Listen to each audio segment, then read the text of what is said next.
Hello again, I am Jim Bob and welcome back to F1 Manager 24 and our 26th playthrough tonight, round 7 of our opening season with Aston Martin, and we're heading to Barcelona for the Spanish Grand Prix.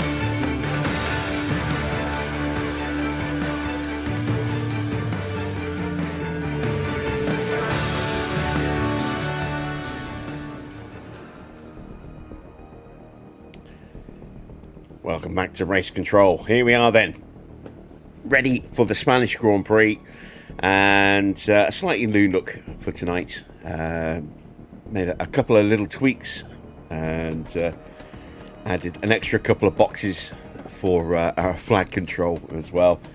I've even added in a blue flag. So we have a couple of extra little toys to play with tonight. Right, it is a glorious start to the season after yesterday's race at Monaco. If you have not yet seen yesterday's stream, it was a bit of a long one because we started off finishing off the Canadian Grand Prix first of all, and then we went to Monaco, and what a finale to that Grand Prix it was. Our strategy was working well, and we were perfectly positioned in case something happened, and something happened, and we didn't just score 1 point, we scored 2. We are now sitting proudly in 8th place with 2 points. Good old Fernando picking up both of those. And Stroll had a decent result as well. We randomly decided to target, maybe slightly recklessly, decided to target 18th for Stroll. And he almost got 17th. But he did achieve 18th, got the target there. So we actually made a bigger chunk of cash out of that Grand Prix, just under $1 million, and then we spent it all on a new upgrade. We signed Bortoletto, so we have him ready to step into the second seat for next season to replace the departing Lance Stroll. We're still working on getting Freddie Slater in, but as you can see, we have debt, 1.4 million to be precise, or just under 1.4 million. Not ideal, but we do have money coming in very, very soon. If we check our calendar, you can see after the Grand Prix, we've got a week's break, then the ATR finishes. We've already used the hours there, so that's not a major issue. We get new hours, and then we get money from the sponsor straight afterwards as well, before we go into a double header with Austria and Silverstone. So yeah, all good there. We've got no new parts to put on the car tonight, but we do have 2 fully spec'd cars. We've got no spare side pods yet, but we are building side pods, as you can see, 3 days until that spare side pod becomes available. And our chassis research project will complete while we are away as well, so that'll be an extra slot freed up when we return. Not that we'll have any money to spend to replace it. Right. Evening Dino, evening Wayne, good to see you guys. Hello to everybody else who is lurking in the chat. As always, please do feel free to say hello. And if you've got any questions, ask away, and I'll see what I can do to answer those for you. So, let's set some targets for tonight, shall we? Let's see.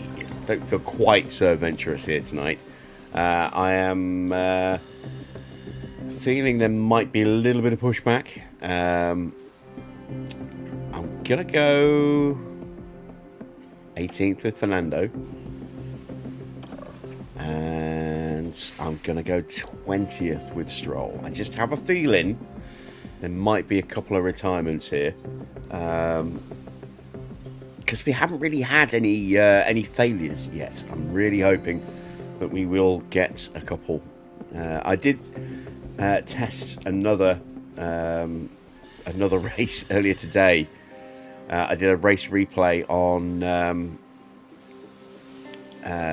Kota with the Haas drivers. I ended up finishing 4th and 6th, I think it was. It was a great result. But we did see a random sudden failure in that as well. So there is definitely that chance. We'll see if it happens again tonight.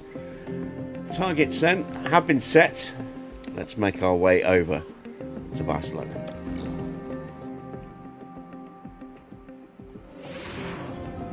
for joining us for the Spanish Grand Prix here in Barcelona. The first Grand Prix held here was won by Nigel Mansell after a wheel-to-wheel battle with Ayrton Senna. But who will follow in his footsteps this weekend? How will the British driver George Russell fare this weekend? He was sensational in the last race. He took home the win and set the bar very high indeed. Now let's crack on with the weekend.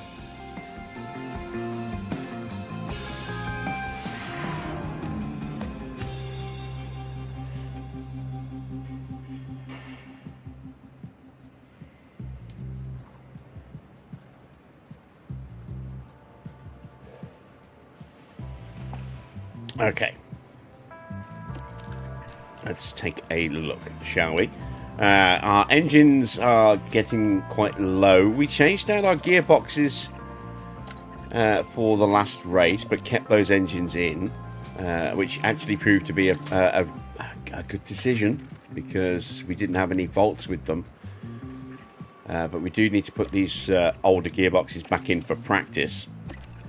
Of course, we now need to be careful when it comes to practice. We can't just use and abuse our practice parts anymore, because it will theoretically just burn out those parts. Look how low our ERS is as well after just 6 rounds of the championship. It's down to 47%. Just goes to show how unreliable our parts are, how high the wear rate is on those at the moment. We have got a brand new engine upgrade fitted to the car.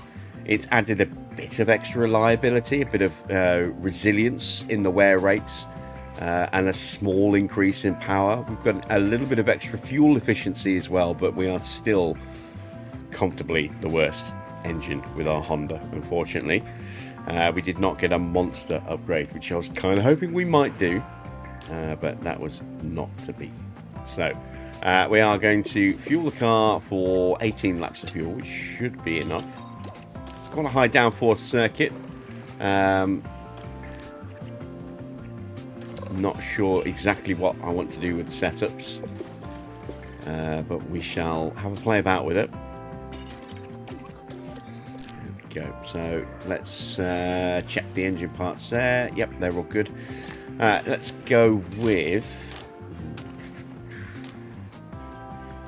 I want to have a 14.5, I think, on the rear wing. I'm going to go quite high on the front wing. I'm going to go with a 9 to start.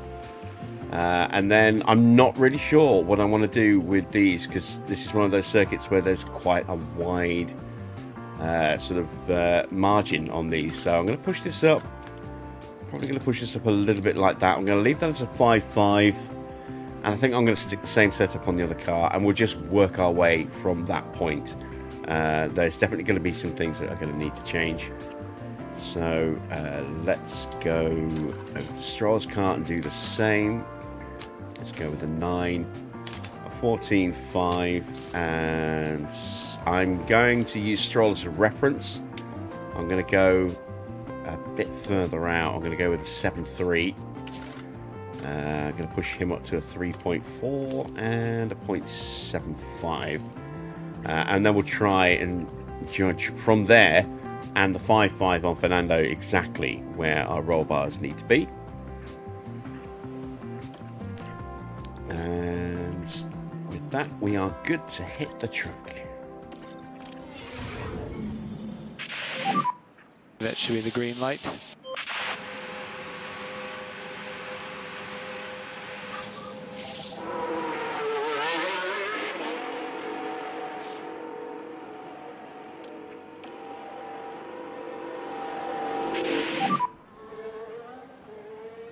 All right, no rookies in at Ferrari in this session. We do have Fornaroli and De Pallo in for McLaren. Nicholas Solov in at Red Bull. Joshua Dirksen is in at Mercedes. And we've got Colton Herta in for Perez at Cadillac. That is it for the rookies. Colapinto has signed a new contract extension at Alpine. So he will be around in 2027. So we need to make sure that we update our driver database to increase his contract in next season.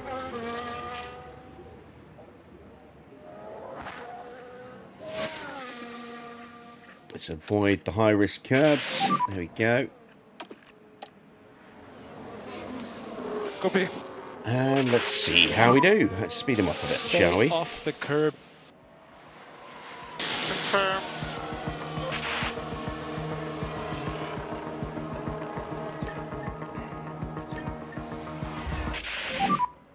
Tire temps stabilized or not yet?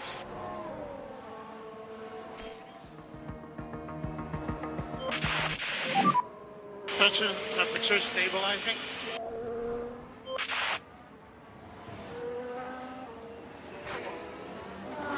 Decked out in the Mercedes gear tonight. The top that arrived right before the stream last night, and the cap that arrived a few days ago.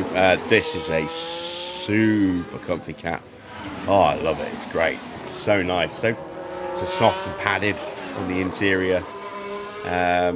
Really, really comfy.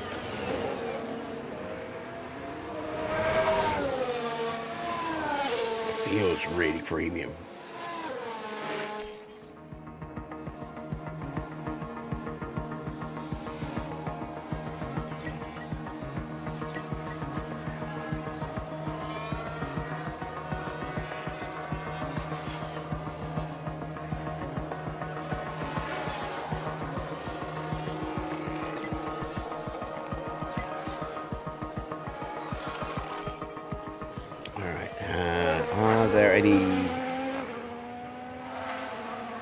We can possibly see. Yes, we can see the alternative Mercedes helmet here. You've seen the red one. This one.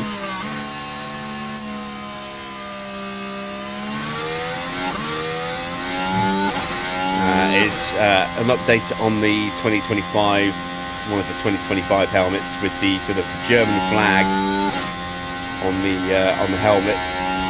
Go from black to yellow to red, and then blending through back to yellow and black on the other side, with the stars, the 8 stars down the back. I think it's 8 stars.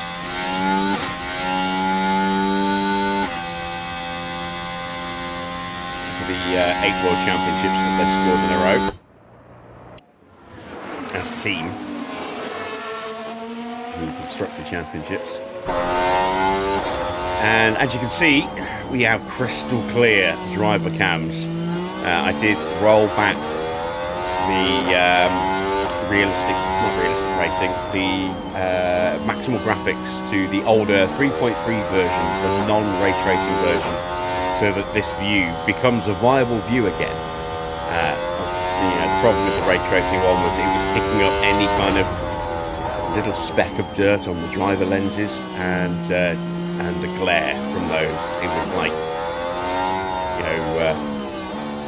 a J.J. Abrams wet dream with lens glare everywhere. It made it impossible to actually see. So we got rid of that. We rolled it back.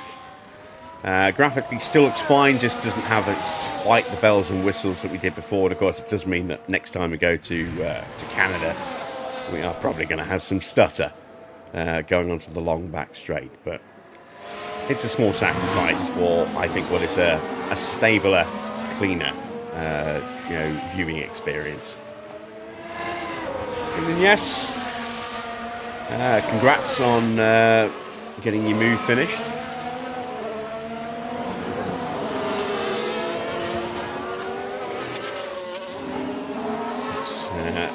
Let's speed things back up again.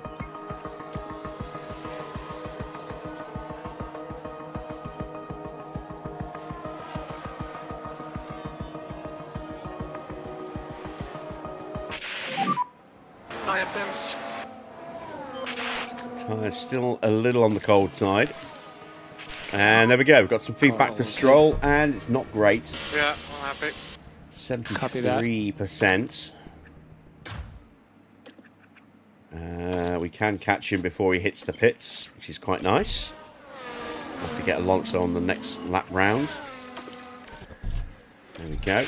What's Alonso's feedback? 71%. Ooh. So a lot of room needed to improve there as well. Oh, excuse me.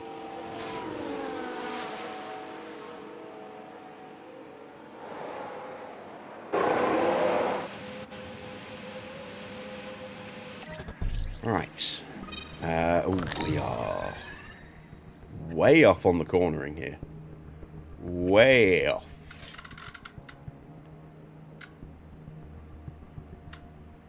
I do need to make a tweak to the cornering to affect the straight, so I'm going to go that way simply because of how far we're going to have to move these sliders here. And that might actually end up being a 9-1, but we're going to stick to a 7-3 for now.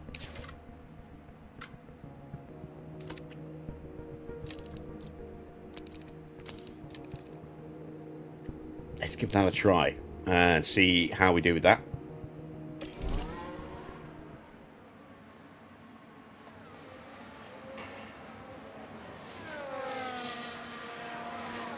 It's been another sad death day.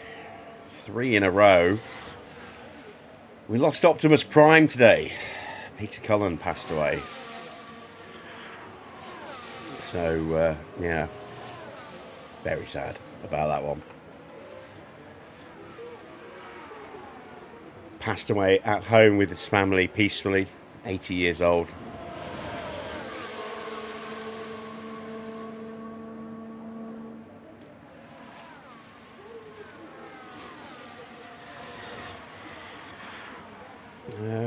The BBC website, BBC News website, told the story, the well-known story, that it was his brother who gave him the advice on how to, present himself as a hero when trying to voice the character of Optimus Prime as Peter was going for the audition. Which, I think is a very well-known story. I knew that story. What I did not know, and what was also mentioned in the article, was that Peter Cullen gave his brother a portion of his wages for the rest of his life, basically, as kind of a thank you for the advice that he gave him, because it helped him land the role. That I did not know. That was a pretty top-class move from Peter there. Yeah, a bit of another sad one. Let's hope that's it. No, they say these things come in threes. We lost, Prime today, Tim Curry yesterday. He'll always be Pennywise to me. And then we lost Dolly, 2 days ago as well. So let's see if that's it. Let's hope that's it.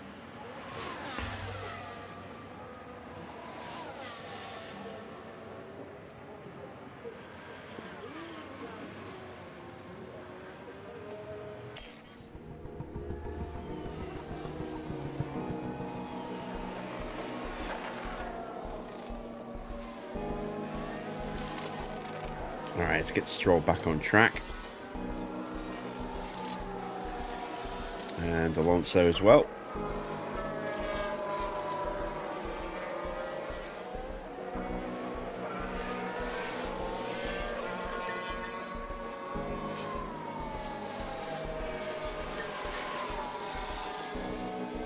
A brief flash of a yellow, someone making a slight mistake somewhere. Not important enough to pop a notification.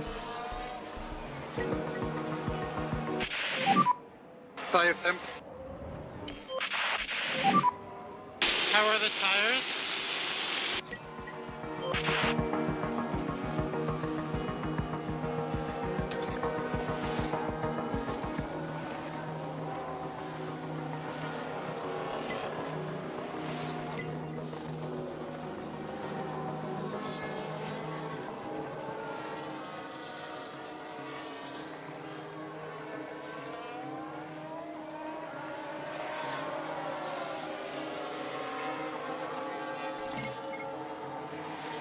Not far off now on the feedback. 4 out of 5 for both drivers.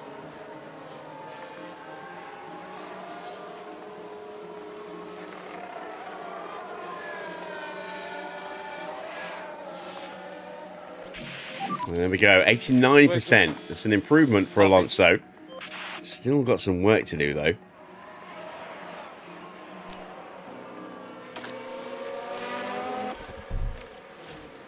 Let's call him in. And we should be hearing from Stroll. There we go. How is He's the balance? also still in the great category. I'm happy. And Yeah, 81%, so we didn't move the needle that much for him either.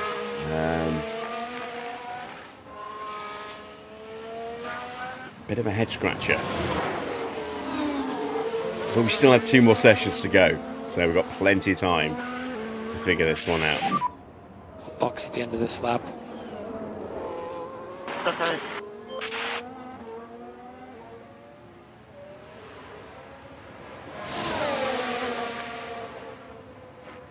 Ugh.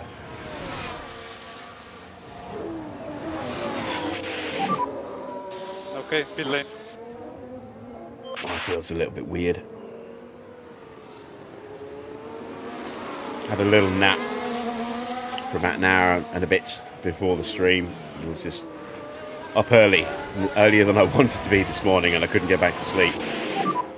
So I figured just top the old Switch the old pit rest later on. levels back up a bit. We Stop are going to on push that out marks to a when you start 9-1. Switch off. So I think that is the right way to go on that one. I'm going to bring the front wing back down to an 8. And then let's go to a 3.15. That's broken the wing, so let's push that back to an 8.5. Go to there we go, a 3.1. And then we need to step that up. Oh, actually, yeah, we're going to go back to a 3.15. And then step that up to there. And let's see how we do with that. That looks like it could potentially be it, or at least very close. There we go. Evening, Daniel.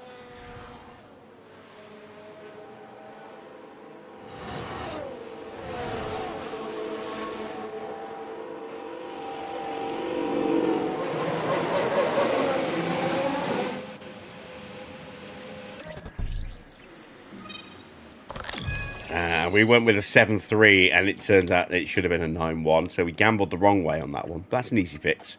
We're going to have to push that up to a 10, I think. This is going to have to come down. 10's too much, it would seem. So instead, let's bring that down to an 8 and bring that back up. Like that. That's right on the edge there now. Maybe it's a 7-5.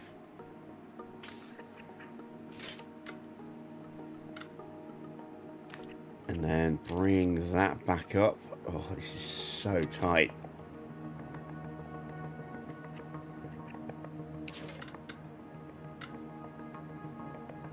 That's so tight. I'm not convinced, but we'll try that. I mean, that is just hanging over the edge, I think, but we'll give that a go.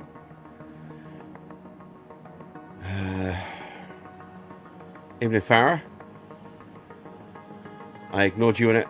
I don't know if chat's playing up or not. My chat disconnected after Dino said evening Wayne, and then it reconnected, and then it just went quiet for a while. Then, yes, it's the next message I saw. So I don't know if YouTube's being a bit funky today. But yeah, it's been very quiet in chat. Evening Eric, evening Ingram family. Good to see you guys as well.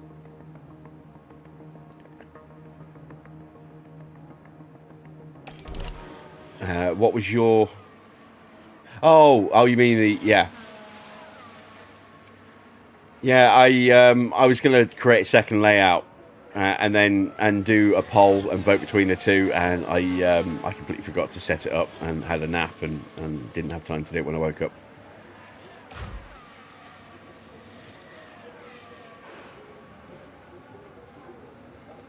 I know. It's just... I wasn't sure whether to have the logo above my camera or below it, basically. It is what it is.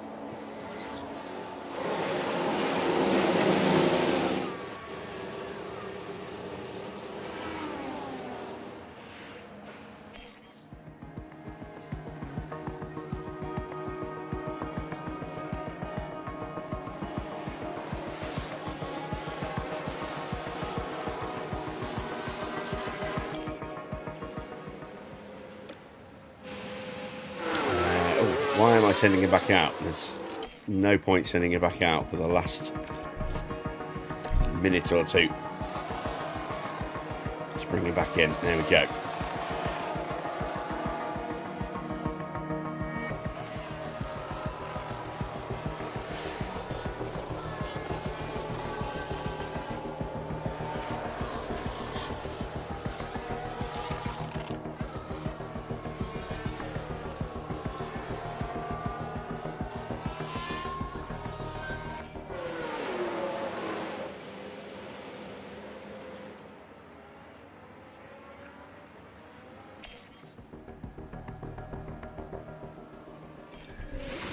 Yeah, I made the screen for the game a little bit bigger as well.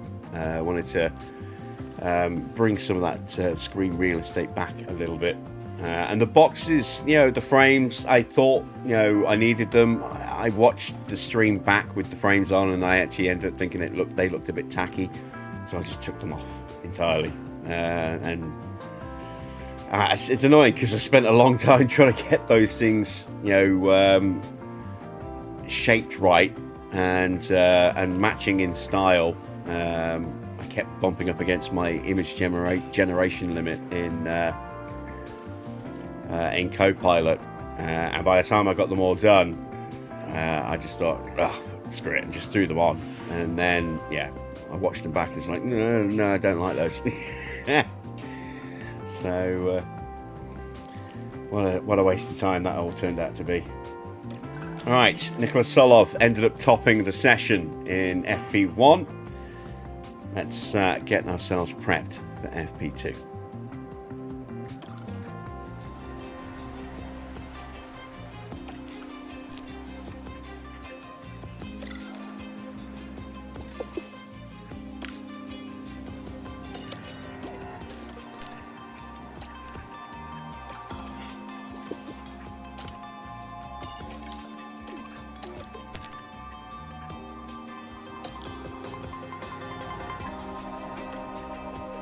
Alright, we have got our changes made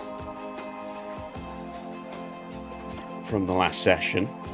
Medium tyres for this session, and let's see if we get it right or close to being right.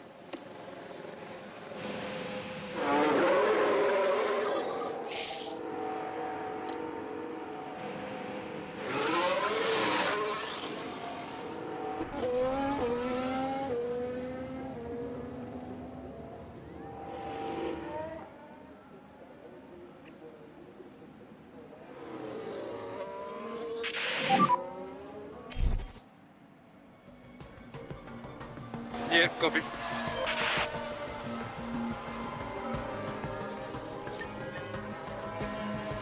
Oh, he's making all sorts of fancy graphics for his username now, Farah.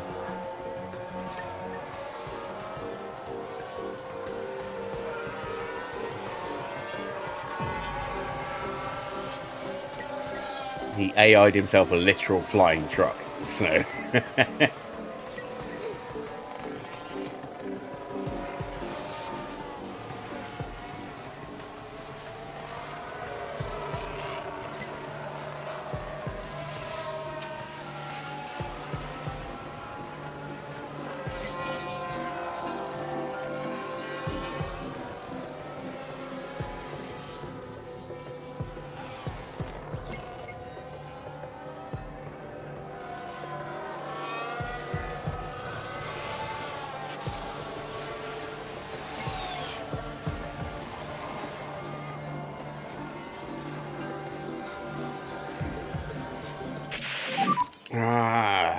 First bit of feedback in, and it's still not where it needs to be. Yeah, I'm happy.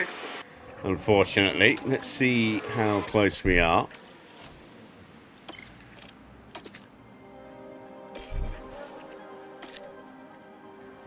88. Oh, we're miles off still. Do I think the Madring will be a bad circuit? I did not really know what to expect when I saw it first announced and the track image, and it's just had a successful test with was it F3 drivers? F3 drivers ran a test there. There were 17 red flags. It was like a big, long test, not just to test the circuit itself, but also to test the facilities, medical responses, that kind of thing. You know, really put the circuit and the infrastructure at the circuit through its paces. There was a lot of low grip because there was... not really any real rubber on the circuit for obvious reasons. It's a brand new circuit, and also still a lot of construction dust around, so the track was very, very slippy, hence 17 red flags. A lot of cars wrecking, but apparently it was a big hit with the drivers. They all really enjoyed it. They said that it was a circuit with some character to it, which... given the sheer wall of concrete around that circuit, I mean, there has to be something. We are still off here. I wonder if that needs to be out there a bit more, which means... No, that can't be right. Maybe this is a 7.3 on this one, then.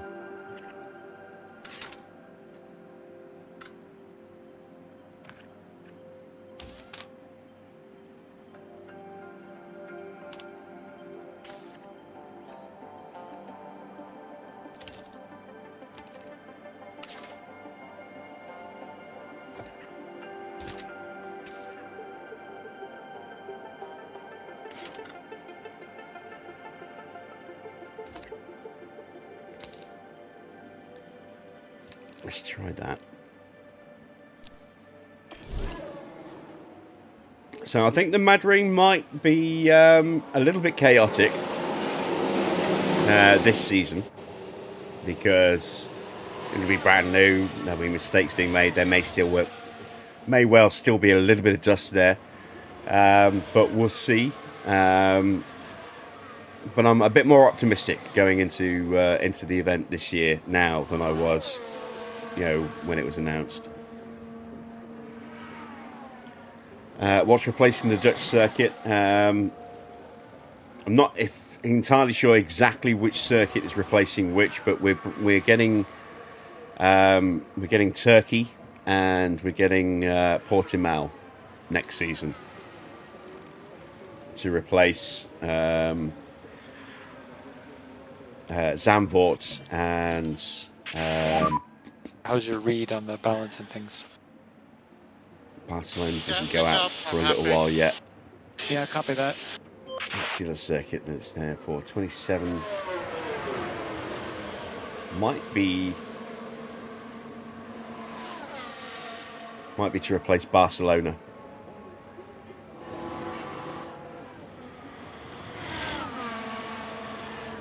I think Portimao's to replace Barcelona.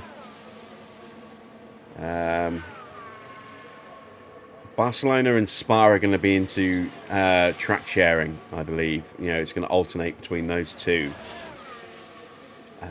But I thought there was I'm going to have to Google this now. I'm going to have to bring this up. I'm not entirely sure exactly which circuit is replacing which.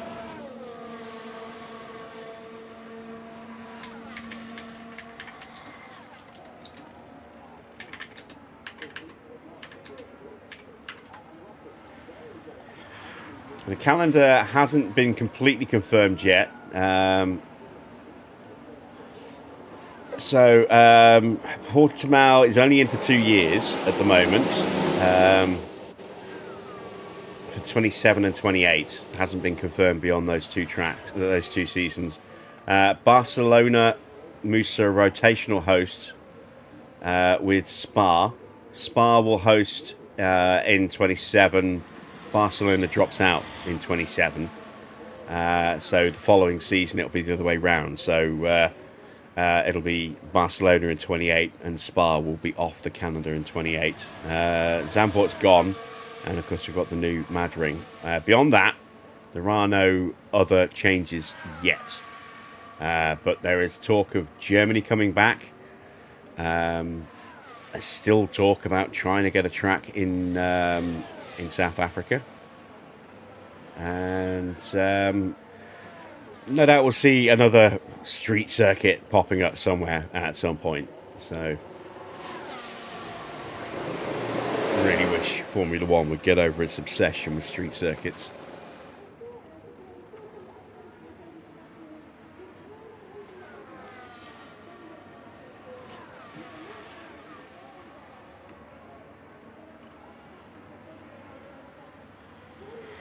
They're race cars. Put them on a race track.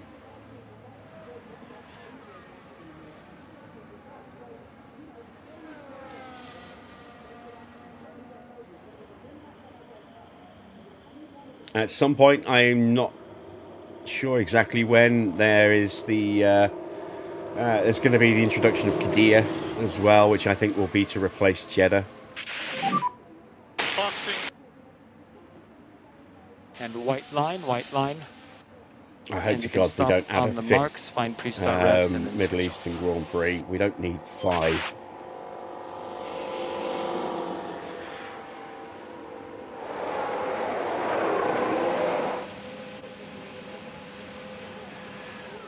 I think 4 is already too many. There we go. We have nailed Stroll's setup. Fantastic. So he is done. We can sit him out for the rest of practice now. Alonso, though, needs a bit more work. Let's get him back on track.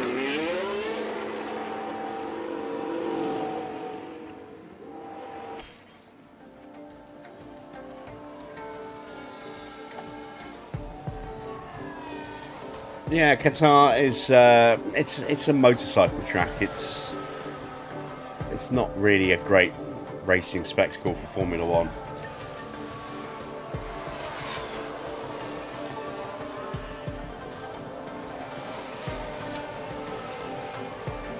But it's a Middle Eastern race, which means it pays a fortune, which is why it's on the calendar.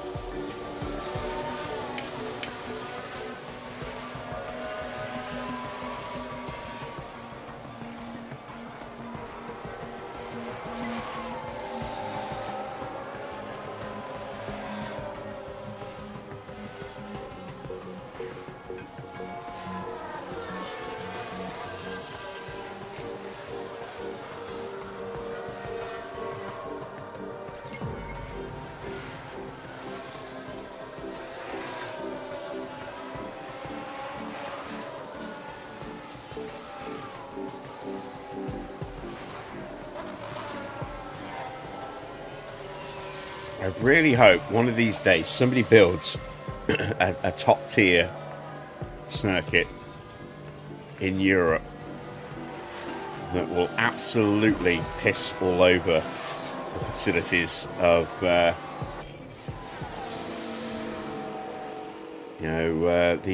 Middle Eastern countries that are held up as the golden standard of F1 circuit venues, simply because they look after corporate sponsors. Build a monster track somewhere in Europe with, state-of-the-art facilities, and hopefully start the ball rolling into getting F1 back onto proper tracks rather than, custom-built theme park circuits or street circuits like Qadr and Jeddah. I mean, I miss the days of classic racing on classic circuits. We're going to all these venues with horrible human rights records that, it's just being overlooked because they're paying so much money. And we're just getting endless street races added to the calendar. You know, Miami and Vegas and Baku, another horrible human rights record, and Jeddah. And, you know, it's bring. I mean, that's why I'm so pleased that we're going back to Portimao and to Turkey, two proper racing tracks that have character, that have, a real sort of uniqueness about them. They're not just flat monstrosities.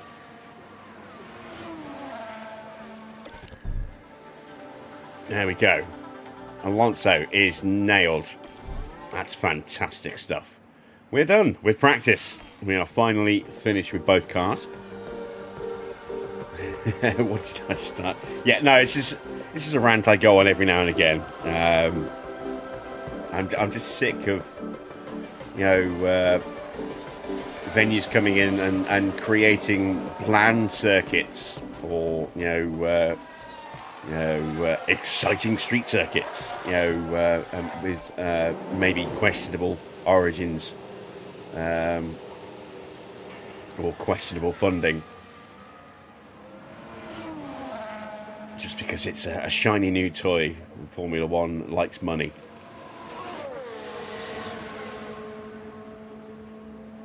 And there are so many places that could put on a great venue, but are being priced out because F1 charges so much for hosting fees.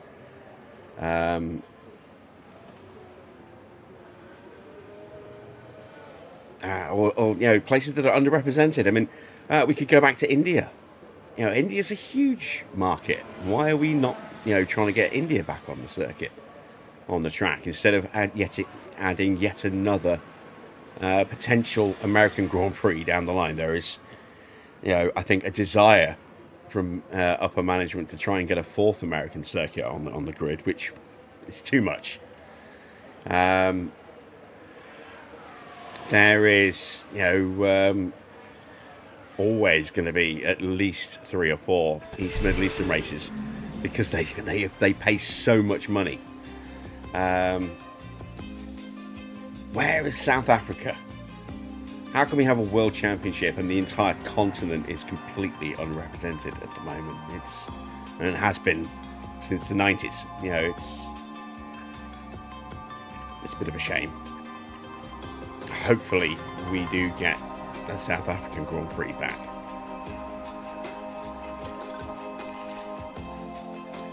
There we go. Practice 2 is complete. We can sit out practice 3 now that our cars are fully prepped and ready. So we don't need to make any changes here. One thing I will do though, excuse me. One thing I will do is I will switch our engine parts over now, so I don't forget to do it at the end of this practice session.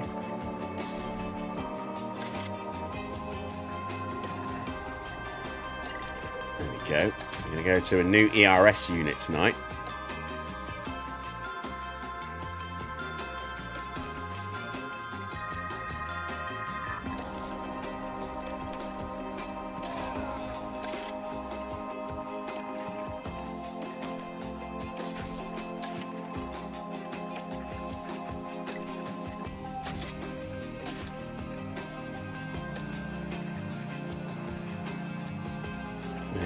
So both cars' powertrains have been prepped.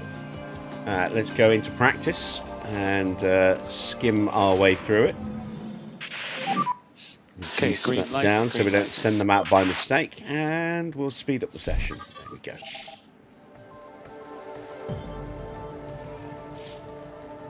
You really wanted to see Vietnam in 2020? I didn't.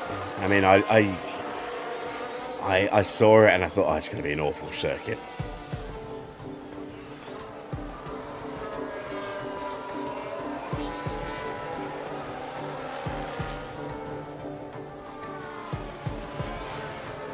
Miami was the worst track added. I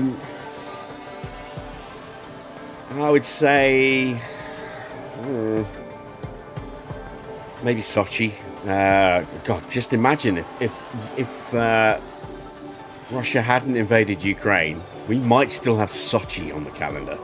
Ugh. You know, not a particularly inspiring circuit. Very soulless. You know, just flat everywhere.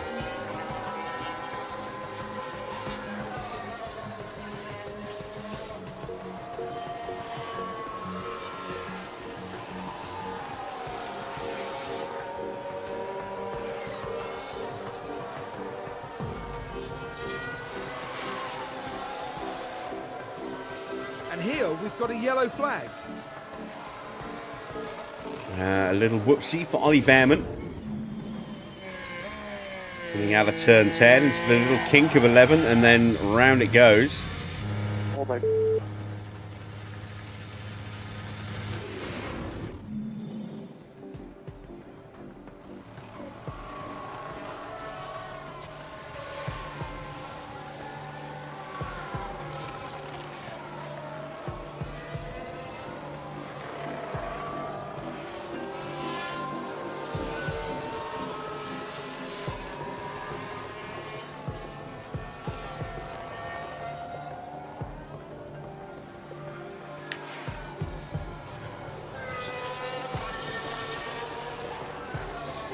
Yeah, for those of you who joined a little bit later tonight, just a reminder, it's another sad day, third sad one in a row, with the loss of Optimus Prime. Peter Cullen passed away today. So if you are a trucker on ETS or ATS, maybe throw a Prime skin on your truck over the next weekend, over the weekend or something, and let's show some support for a legend.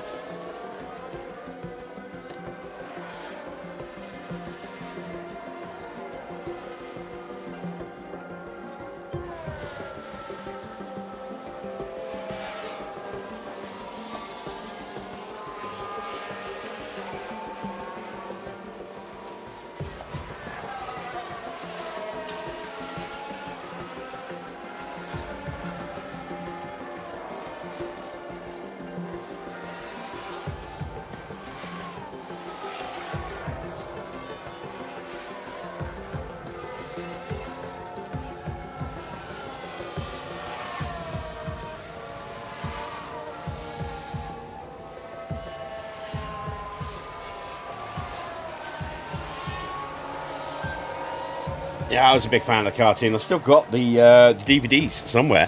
I've got the complete season 1 to 4. Season 4 being very short. That one got very short. I've got the movie somewhere as well. I think that's just on DVD rather than on Blu-ray.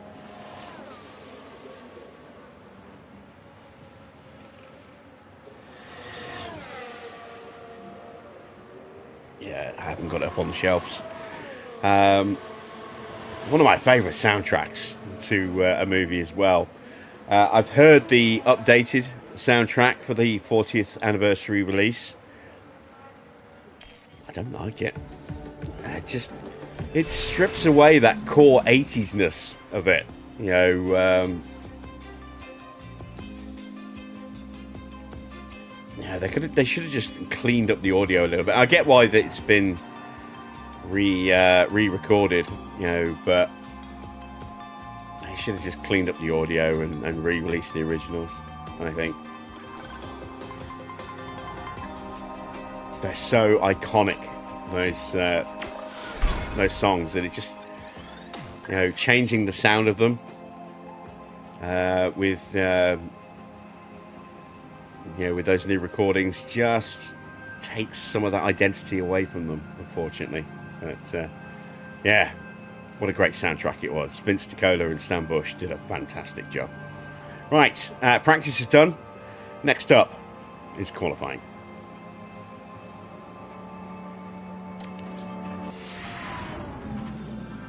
There's tension in the air today, so it must be time for qualifying. teams often bring upgrades to Barcelona, so the qualifying order could be a little shaken up. Cars need to be well balanced in both high and low speed corners to set a good lap here. Now, Karun, you and I were actually just talking about that man there, Max Verstappen. How do you think he'll be feeling today? They were looking pretty sharp in practice and setting good lap times, so they're probably feeling fairly confident now. But a good practice time doesn't always guarantee a strong qualifying outcome. Fortunately for us, it's nearly time for them to hit the track.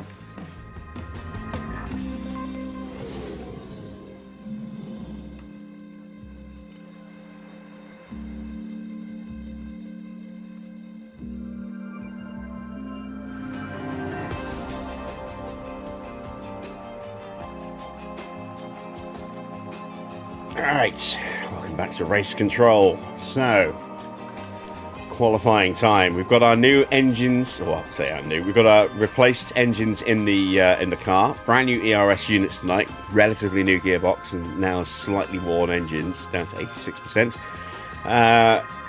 Not sure what temperatures are going to be like. We're going to try and get through qualifying using our tyres as little as possible, just to give us more options, but I don't know if we're going to be actually able to run the softs this weekend. It's supposed to be cold. Let's see what the track temperatures actually look like with our tyres at racing temps.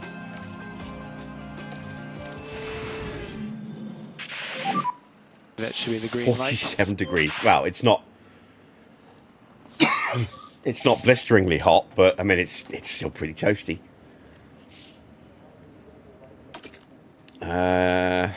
Yeah, it's going to stay hot all the way through. We were told it was going to be cooler than this. What were we told? 23 degrees, it's at 25 right now. 17 degrees is going to be very cold for Sunday. A lot of cloud cover. So it might well be different, but yeah, we do tend to see that it's not always the case. We're going to make very sparing runs here. So we're going to be sat in the garage for a while. We'll let others go out and clean up the track for us.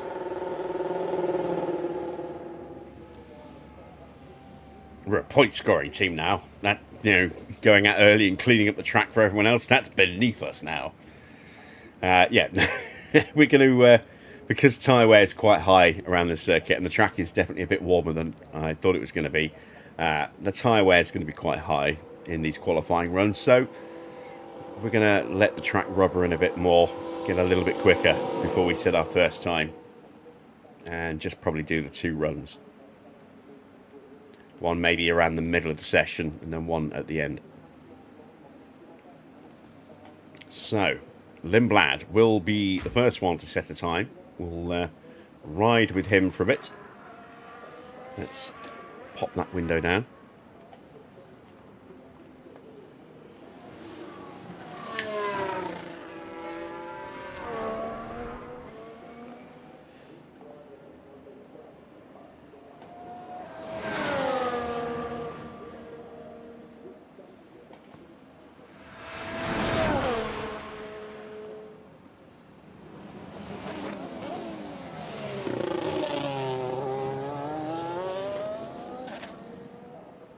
Russell and Antonelli both on circuit.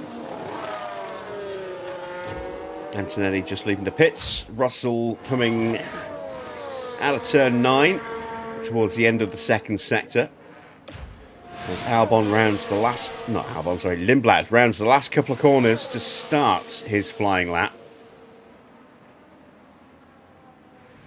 Antonelli will be somewhere in front of him. He's already gone through turns 1 and 2. We'll be halfway around turn 3 at the moment.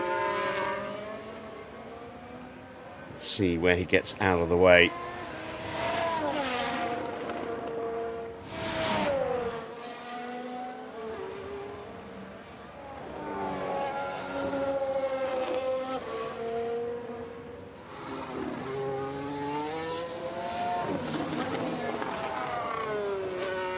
There he is.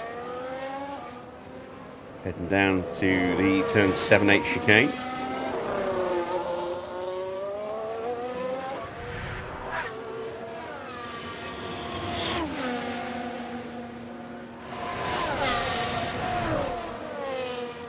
Now, for those of you that don't like the 26 regs and just want to use the old rules and regulations, Realistic Racing got an update. The standard edition of Realistic Racing got an update to version 5 to bring in some of the same sort of features of the 26 rules in terms of like reliability and random breakdowns and stuff like that.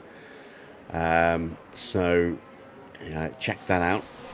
If you're not using the 26 regulations Realistic Racing, you can now switch to an updated version of the original Realistic Racing.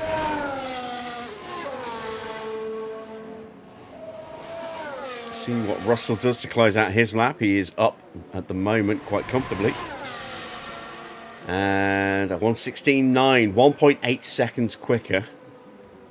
Kimi is next. And he catches Lindblad at the end of the first sector. That might have cost him a 10th.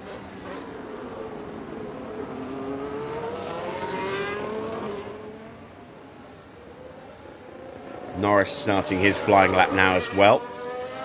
Lawson and Hulkenberg onto the track. Just bring the map back. There we go.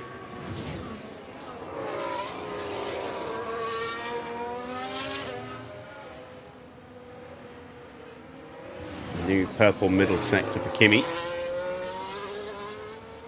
So it's pretty close for George. He was down a 10th in the opening sector. I'm not quite sure what George's middle sector was, but Kimi's gone quicker. Will he go purple in the final sector? He will. And he goes top by 14 hundredths of a second. Norris in the middle sector, just going past George at the end of sector 2. Runs a little wide. And that's an aborted lap, I believe. We joined him Now let's just take a look here as he at went turn wide. 10. Oh no! Wide they go! Perhaps a little lapse in concentration, maybe. I have spoken to the creator of Realistic Racing, by the way, about the possibility, now that we've got retirements, you know, random engine failures and stuff in the game. I've broached the possibility of maybe seeing if we can trigger retirements for cars getting beached in the gravel. Circuits like this one and Imola and Suzuka with some pretty big gravel runoff areas, in particular those ones, but other circuits as well. Spa, Silverstone. There are some circuits, or there are some very specific corners on circuits where if a car goes too deep into the gravel, it's likely to stay buried. So I broached that as a possibility for expanding the random retirements into a car that runs off into the gravel, maybe not getting back out of it. He's going to investigate and see if that is something that he can do. But that would be amazing if we do get cars that bury themselves in the gravel.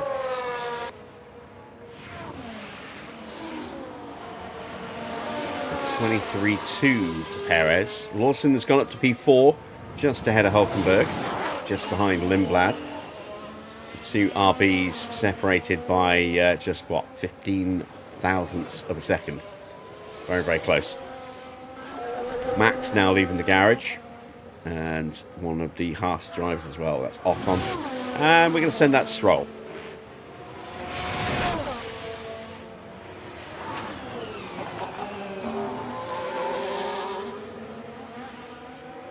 That's one of the Audis. It's Bortoletto, Stroll's replacement, shadowing him out of the pits.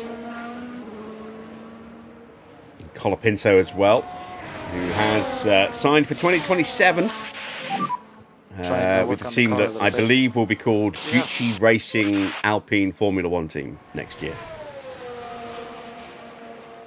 Bit of a mouthful.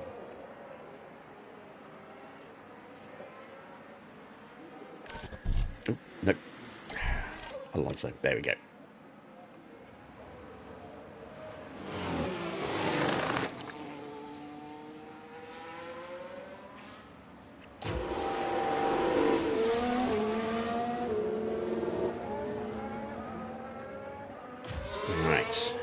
There's Oscar on the flying lap.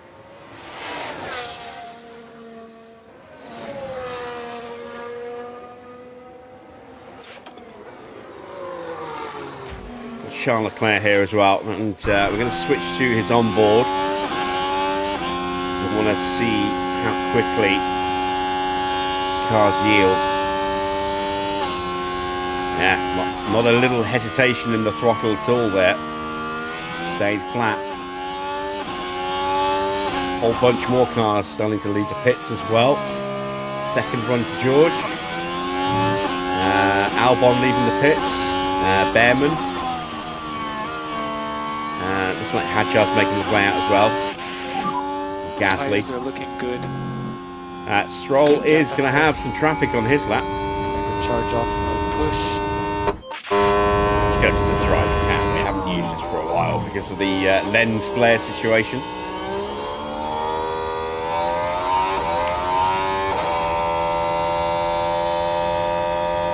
Gasly pops up into third place. Here comes Sainz across the line. Goes to P4. Charles Leclerc goes purple and goes top by 0.003 seconds. Hamilton making his way out of the garage now. And the Red Bull getting out of Stroll's way nicely. Alonso now starting his flying lap.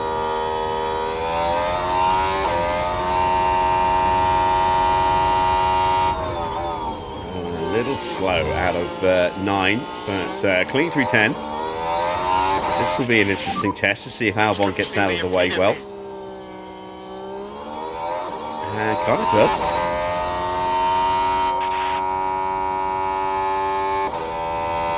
I think that's Russell in front of us. It is Russell. Alright, Stroll crosses the line and he's P10. Not bad. We are in P10. See how Fernando does. 2/10 up on Stroll in first sector. Pinto up to 7th, Ocon in 8th. We're down to 11th now.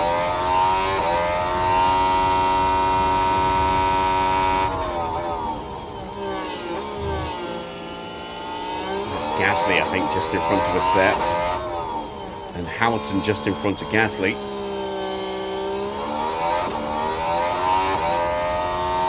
Hamilton might get pulled over here.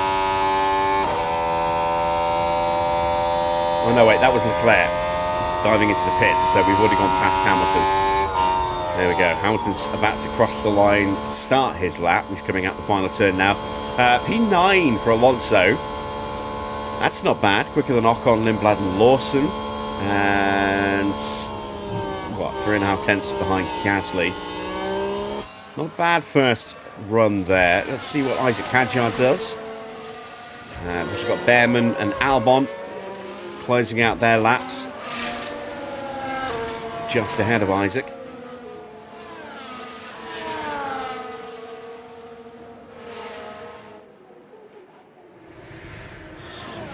So Albon goes to P8, Behrman to P11 behind Alonso.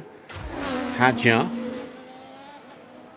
crosses the line and goes to P4. 0.4 off. Valtteri's not had the best first sector. Stop on the marks. Hamilton on 22.5, coming up to turn 10 to the end of the second sector.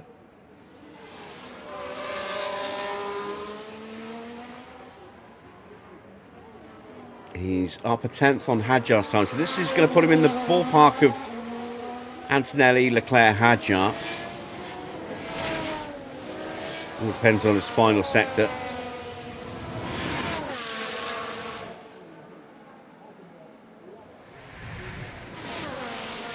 And he goes to P2.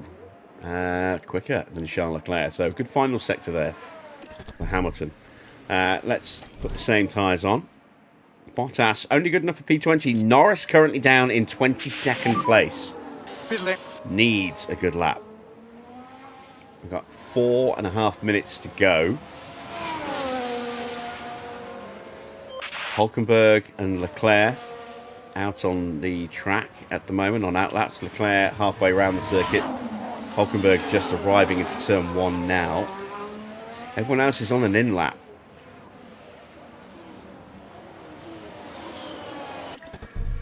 So we are going to get a flurry of activity. But I think there's a chance that we can get Alonso out of Q1 here.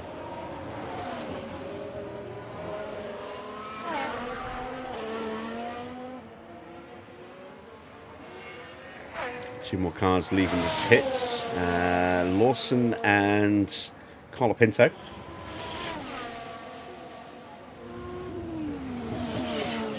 Then Blad now leaving his garage.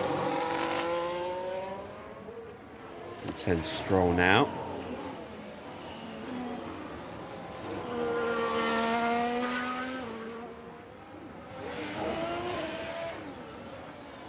And now Alonso.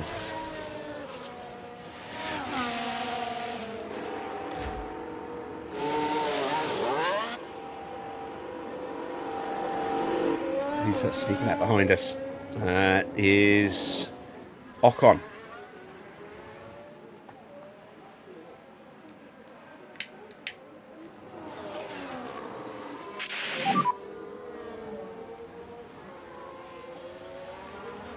Understood. This is where it starts to get a little bit busy. Coming out the pits, you can see we've got 4 cars all moving around in there. One of them's actually pulling in. That's one of the 2 Cadillacs. Hulkenberg just getting into turn 1 ahead of the Williams driver of Carlos Sainz. Here comes Alex Albon and Ollie Behrman. Evening, Victor. Russell goes... No, I'm looking at Leclerc. Leclerc's gone second. He's jumped back ahead of Hamilton. And they see Leclerc trying to get out of the way without getting into the pit lane to avoid, to hit the car coming out the pits, but get out the way of the Alpine.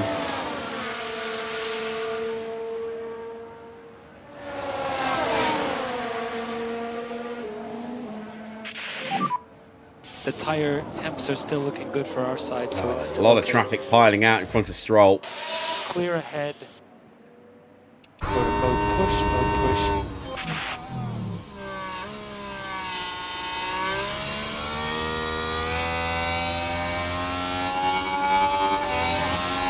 Yeah, a little bit of a lift and delay. Route 3 there for Stroll.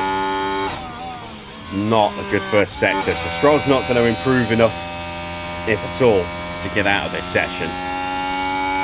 See if we can find a little bit more time with Fernando. See if we can get him a little safer. 23-0. We're running scrub tyres, and they're already down to just 85%, so might not get an improvement here. And now we've got the 2 Cadillacs in the way as well.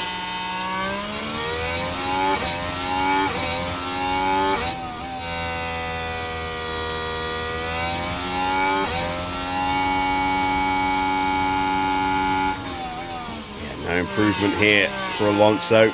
Stroll found a little bit in the middle sector, but that first sector's probably killed his chance. Yeah, it's impossible with this guy. Norris in front of us. Oh, Norris needs this, and if he gets pulled over by Alonso here, he's in real trouble. He's able to stay ahead and start his flying lap. So, Norris has got an opportunity to make it through. He's about to come up to Stroll. Okay, copy. I'm waiting for Alonso's radio message to disappear so I can select Norris. At one point you tell me we are safe, eh? We're down to P16. If Norris gets through, we're out. And I don't know if anyone else has got a chance. The Cadillacs have started their laps. Behrman might knock us out. So, looks like we are not getting out of Q1 after all.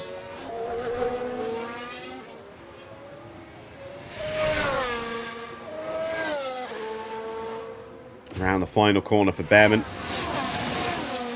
Is he going to be the one to punch us in the guts?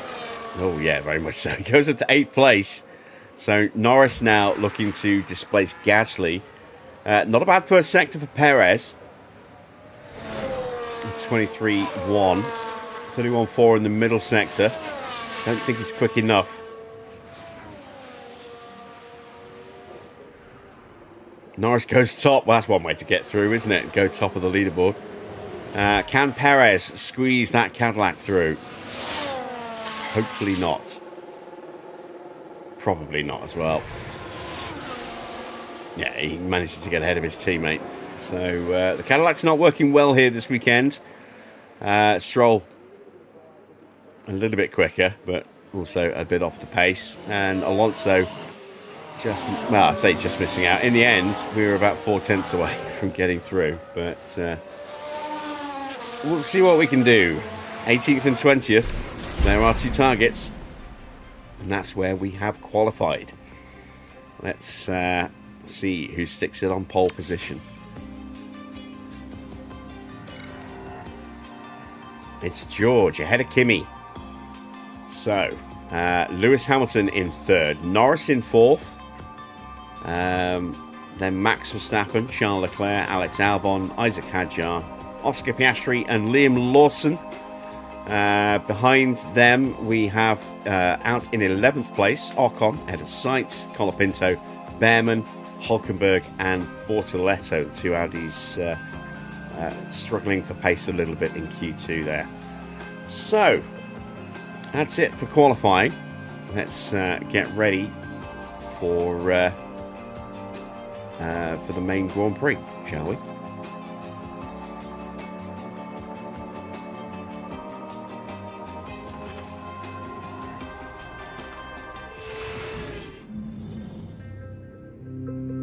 The stage is set here in Barcelona. 66 laps around a track that the drivers know inside and out. Barcelona is a circuit with plenty of history under its belt.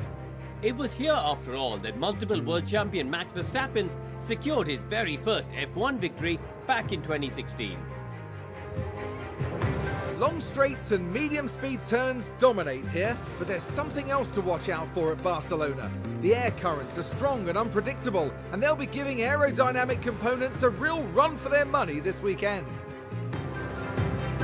The excitement is building, there's electricity in the air, but there's no surprise in that. It's race day.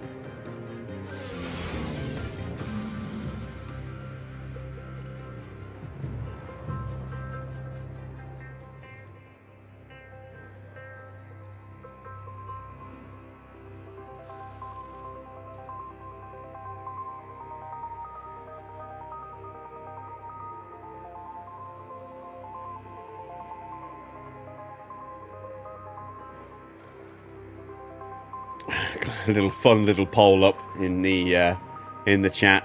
There is, of course, only one option, despite there actually being 4 options. There's only one choice. So let's take a look at strategy options, shall we? We could try a 2-stop. We could try a 3-stop. This is definitely a circuit where a 3-stop would be viable. In terms of the tyres, I just don't know whether or not it would be viable in terms of time. What is the temperature? What does it tell us? It's 21 degrees. That's 4 degrees higher than we were told it was going to be. So maybe we don't have to be quite so aggressive with tyres. Maybe it's still going to be a little warm on the track. As opposed to cold, which is what we were told it was going to be. Let's take fuel out of the car. I'm going to take 3 laps of fuel out.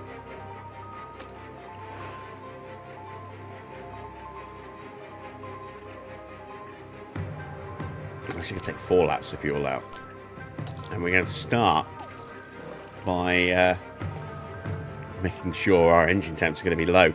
This is something we are going to have to factor in to our strategies now, is making sure that the engine temps do not spike out of control, because if they do, we are inviting an engine killing fault to hit our car. So we will be starting with a little bit of fuel deficit to make back up, and by running our engines in a lower pace setting to recover that fuel, it will keep those engine temps down. I just hope that we don't instantly get a safety car. Right, what do I want to do here on strategy? That is probably out of the question.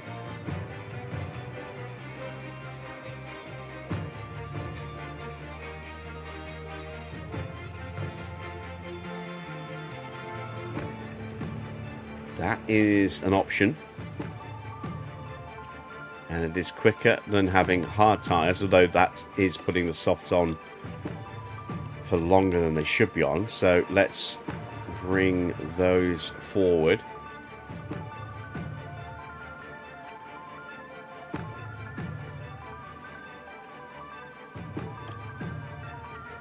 And that is still the better option. Yeah, we've got a cool period here, and then it's going to warm up at the end. Let's see how we go on that. Stroll does not have the same level of tyre management as Alonso, so I don't think we can do that strategy with him. Take a look. It's right down to the wire, isn't it? Might be better to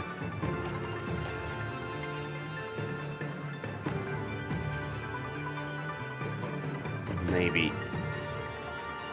look at a set of hards for him.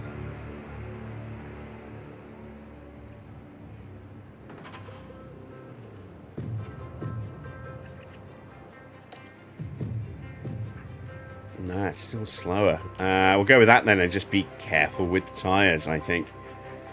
All right.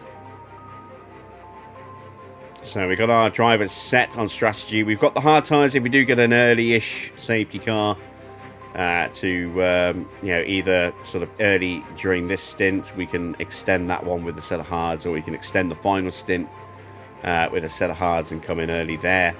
If we do get a late safety car, we'll have another set of soft tyres that we can throw on as well. So we've got some options. 4 laps of fuel out for both cars. We're not going to be pushing off the line. Let's see how we get on as we send them to the grid for the start of the Spanish Grand Prix.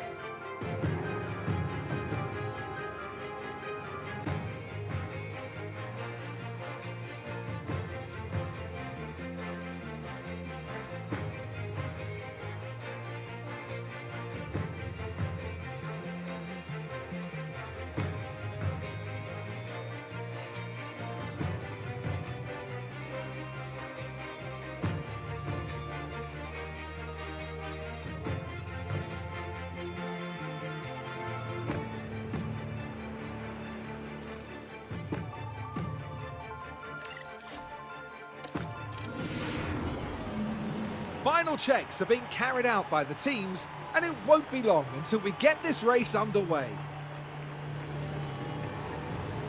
And here's George Russell settling in for the race. They start in P1, but will they be able to stay there? The first corner could be so crucial. And it'll be exciting to see just what will happen here today. One of the oldest races on the Formula One calendar. This is the Spanish Grand Prix. And it's lights out, and away we go. All right, we're off.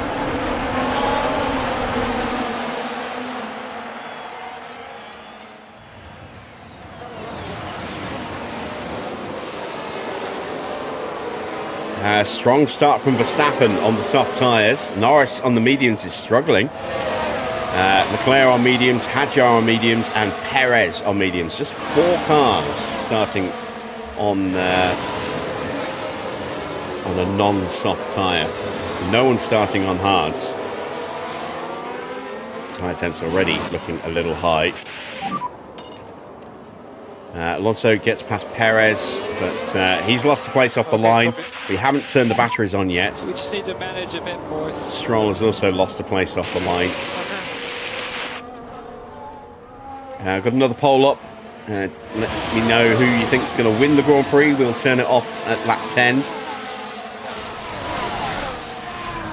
So you have 10 laps to cast your vote.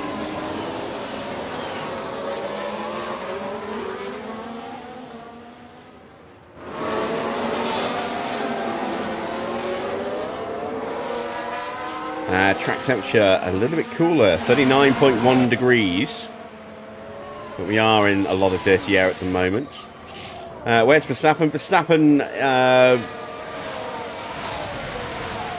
I've only got 4 options, and Verstappen was in 5th place off the line, so didn't realise Norris had put mediums on, which is why he's dropped down into 5th. But you know, he's still going to be a viable threat. Even in Boss, even in What's Up. Ridiculous. Perez has gone through. Going to tell Stroll not to attempt the overtake.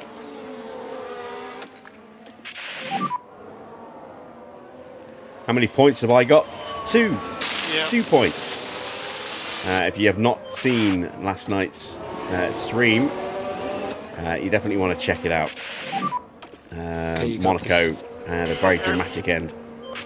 The cut-off is at the end of lap 10. Farah.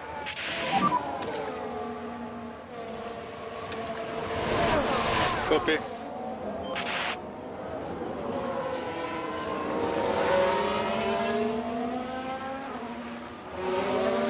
All right, let's throw a bit of pace.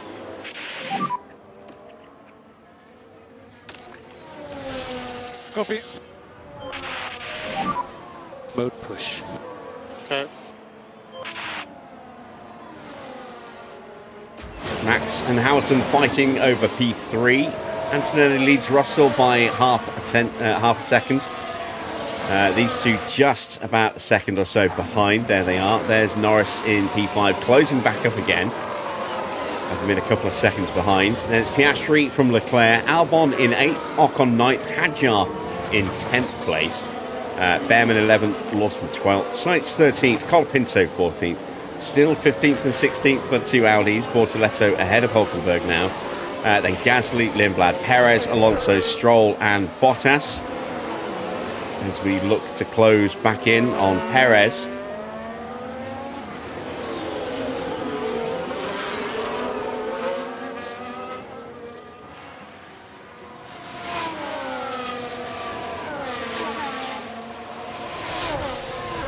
We may have made a bit of a mistake taking quite so much fuel out. I thought it would be a little bit warmer in terms of engine temps, but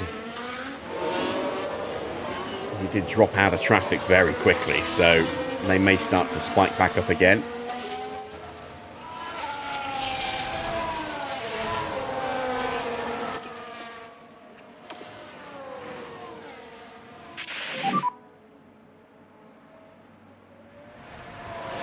Copy.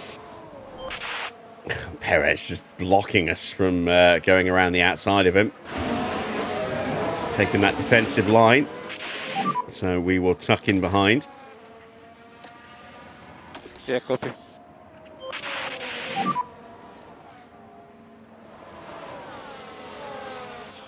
Copy. Okay, charge on, charge on. Copy. And Antonelli has broken clear. In fact, a few cars have broken clear. Oh, we're going to fault for Sainz. Oh, we can see our first big retirement from a random failure. Not yet. A minor fault, but let's see what that fault is. It could be something that sets off a chain reaction.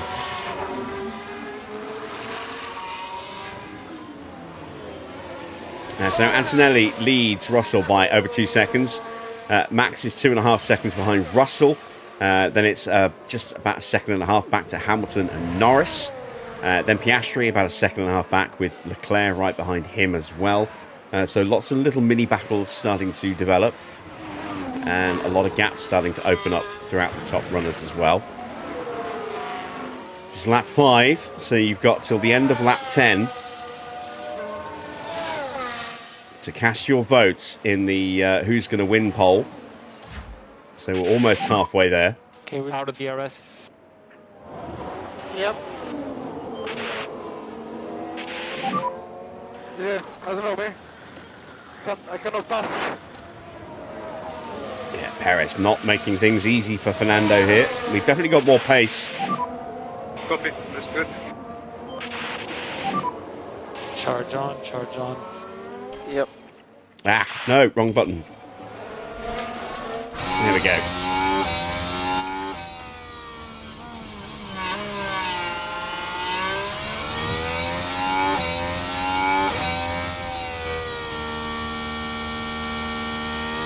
Again, we don't know what the AI is doing on strategy, but I would imagine we are going to see quite a lot of 3 stops tonight.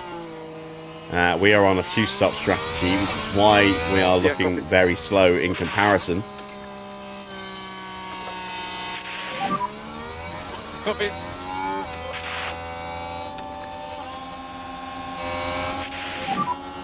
Copy.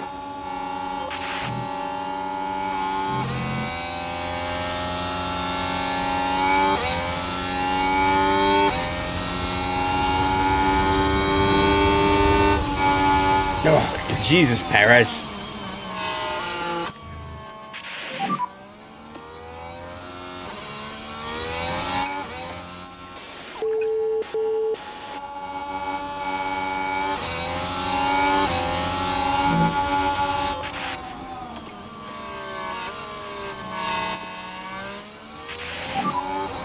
I cannot push any harder than this. It's just not giving us an opportunity to have a move through at the moment. This is a disaster. Okay. Being stuck behind Checo here. Copy.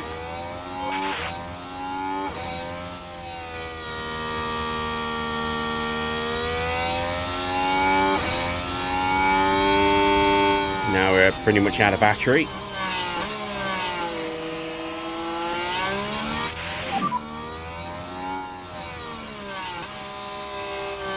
Paris is one of those drivers in this game that just loves to just sit just offline and prevent that overtake opportunity. Copy.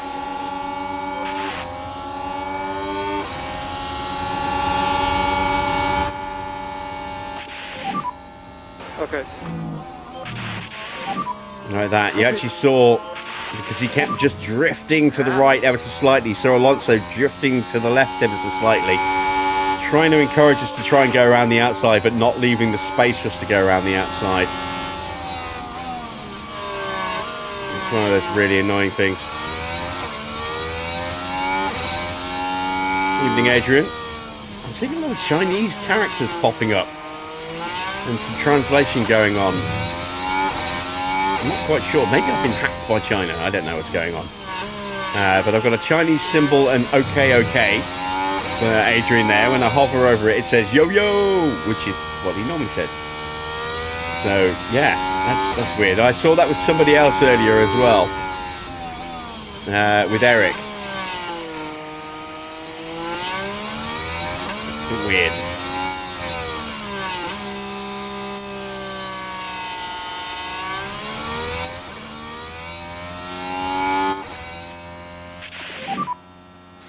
Okay, copy.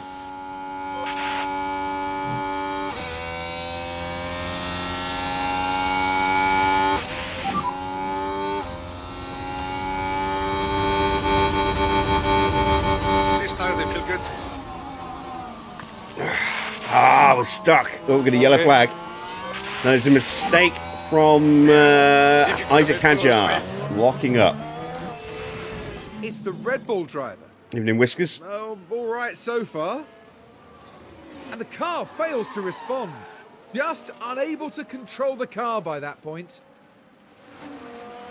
So yeah, if things work out, that may potentially become a retirement, possibility, locking up into that corner like that.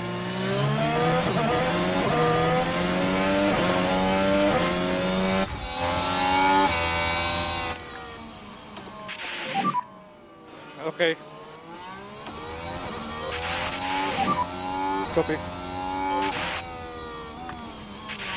We have to get through.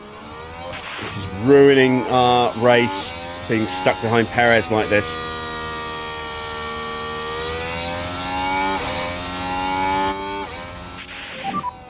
Copy.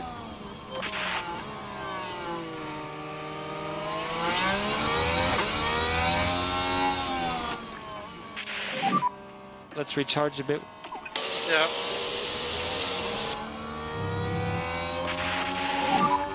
No more lift and coast. Okay. And here it's just bouncing off the limit and trying to find a way through. Come on, come on, come on.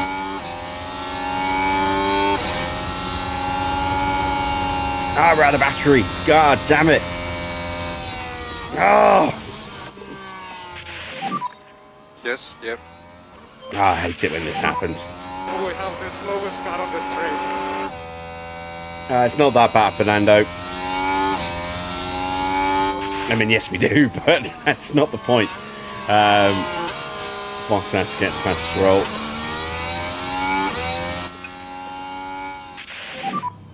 Let's just put our head down.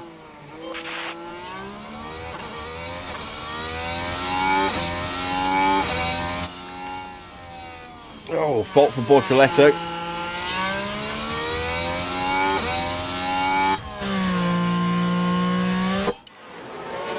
He's not belching smoke out the back of his car yet, so that's all good. Whatever the fault was for whoever it was, who did have that earlier fault? It's cleared up. I can't remember who it was.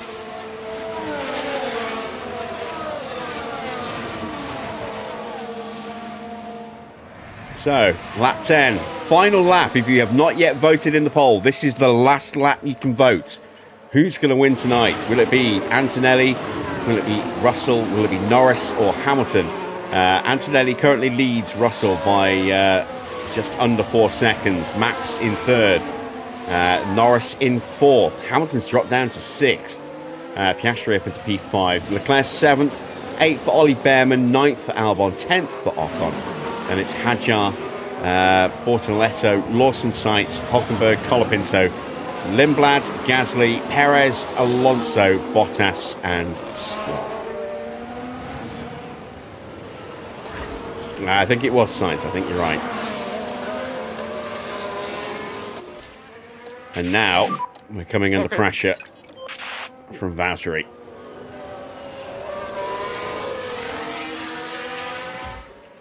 Right, there we go. Lap 11. So it's going to be a Mercedes win, according to the chat. 75% you think Antonelli, 25% you think Russell, and nobody else got a look in. We got our first pit stop already. Esteban Ocon in after just 10 laps.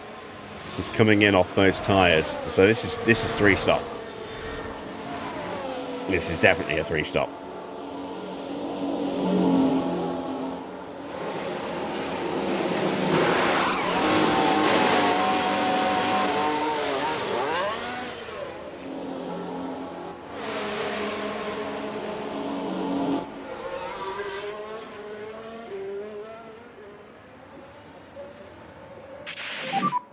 Doing an amazing job.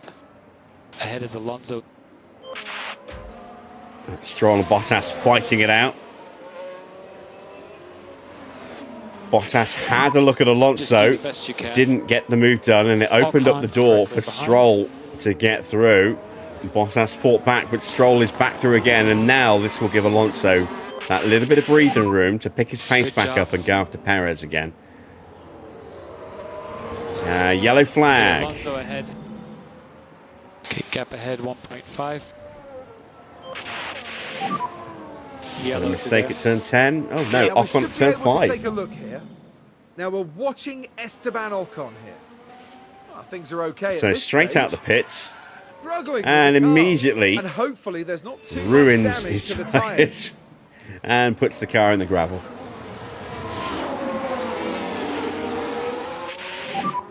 He has no DRS behind. Okay.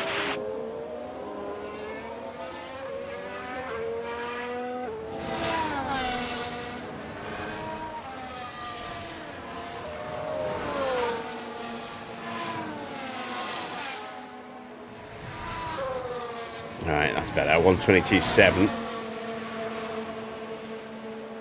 Still not particularly quick. We're due to stop on lap 18 with both of them. Might need to step that timetable up just a little bit.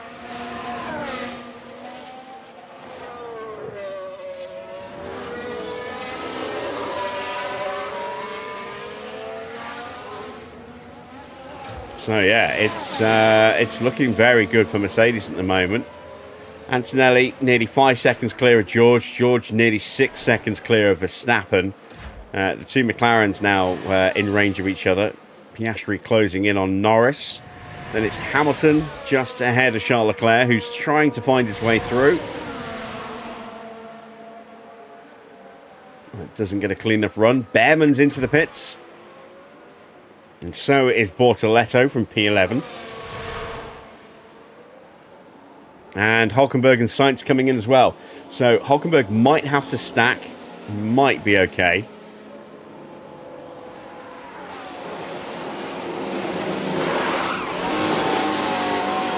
Not a good stop here.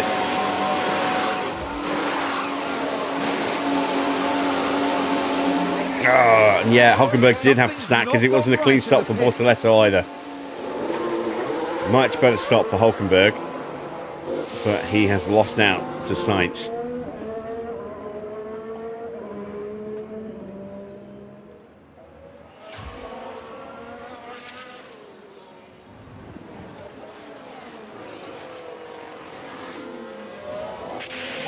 And those mediums for Perez now in pretty good shape compared to the soft tyres. And we're going to be burning some battery again in a moment.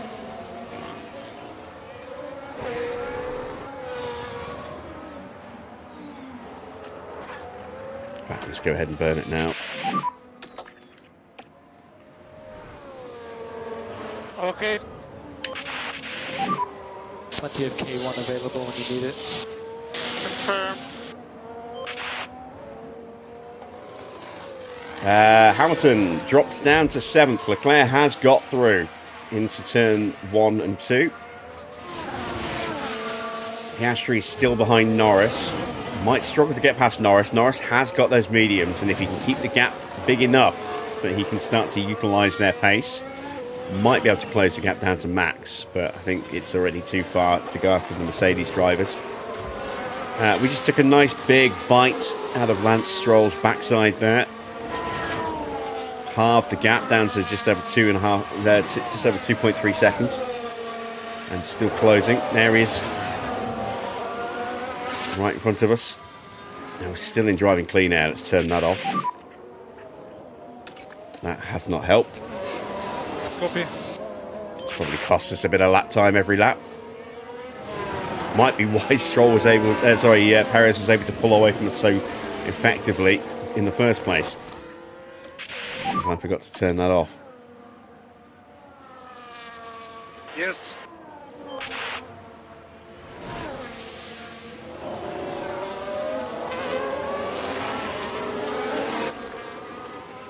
There we go. Hadjar into the pits for Red Bull. Yeah.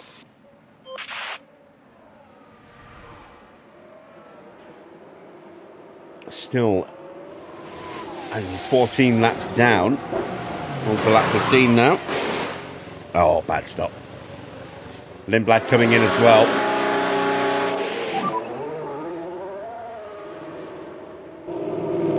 Okay. And Valtteri's in. Like a couple laps or sooner than that? Going for an undercut on our boys. So it's P17 for Hadjar. Yes. Maybe even P18.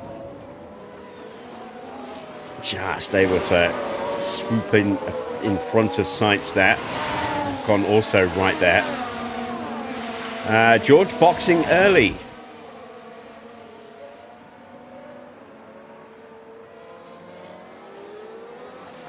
See what tyres he goes on to. Hard tyres. So this could well be a 2-stop for George. But again, depends how aggressive he is with the hard tyres. Same for Piastri. Oh, a little slow getting that front left off. Hard to go on. Well, Russell will easily get out in front of Albon. Piastri won't. I think Colapinto will go through as well.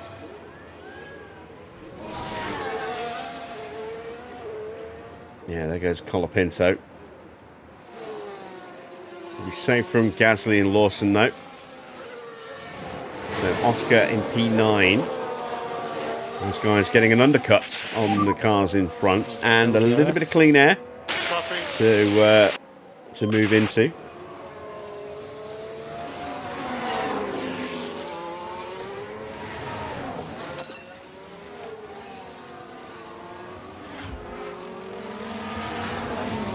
Sainz gets past Hadjar.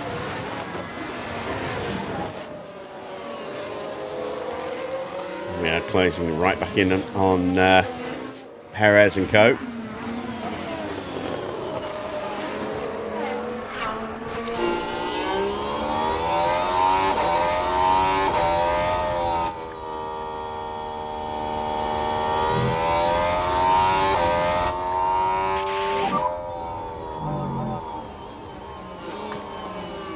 Okay. I think we've taken too much fuel out of the car. Unless we get a safety car, in which case it was a genius masterstroke. Oh, fault for Perez. I'm having quite an aggressive downshifts, and it's I feel like it's not in the rear end. Let's see if that is going to cause major issues. He's into the pits. Everyone's into the pits. Hamilton, Albon, Lawson, Gasly and Perez. The way is open for Fernando Alonso. That's Hamilton into turn 1.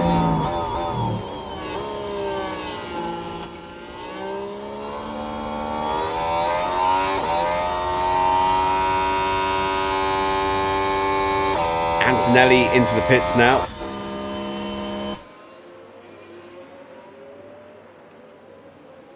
May possibly come out behind George. Go for a set of medium tyres. 2-stop option is still open at the moment.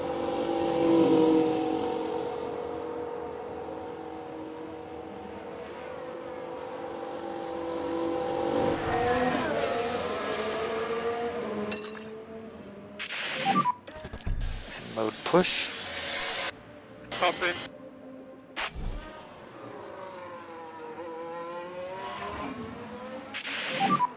So box now, box now. Let's get Stroll in.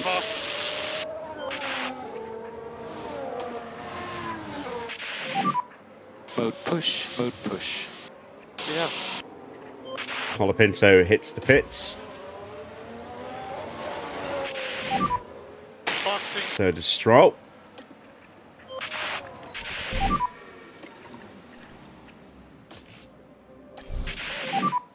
Copy. Let's see if we've done enough to get back out in front of Perez. Don't know if we have. Probably haven't. It's not a bad stop though. 2.5. That's a pretty decent stop for us. Here comes Lawson and Gasly. There they go. Here comes Perez. Yeah, I didn't think Stroll would be able to get Perez.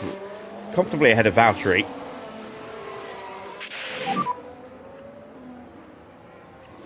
And we're not too far behind Perez. If we can put the pressure on him and slow him down a bit, plus he's got that fault, then hopefully Alonso will stay ahead of him.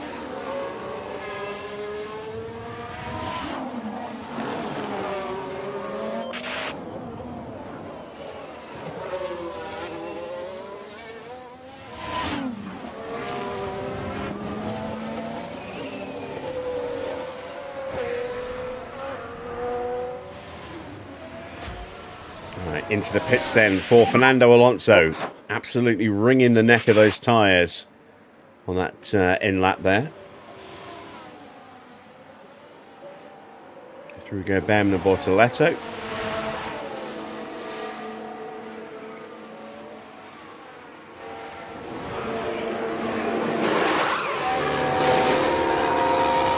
Not a bad stop, nice and smooth, just a little slow though, 2.78. Can we get out in front of Perez? It's going to be tight. There goes Gasly and Lawson. I think we've done it. Oh, we have, yeah. Very nice. Lovely stuff. There is Checo.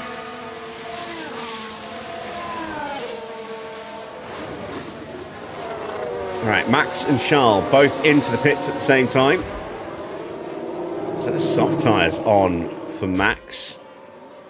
Let's see what Leclerc puts on. He's going hard. And a sticky left rear. Very sticky left rear. There we go. It's off. New tyre goes on. Not a great stop there. And who's Hamilton that will having go an issue through. in the pits?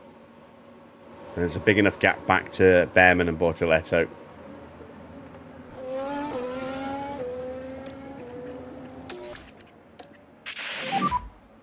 Copy. Perez pushing on his soft tyres that are up to temperature to try and get onto the back of Alonso. He might have a run at us into turn 1 here. I think he's definitely going to have a run at us into turn 1 here.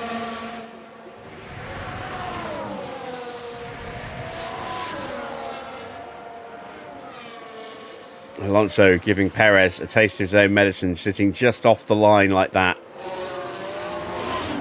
Not really giving him the option. Goes around, comes around Checo. And that's brought Stroll back into the picture.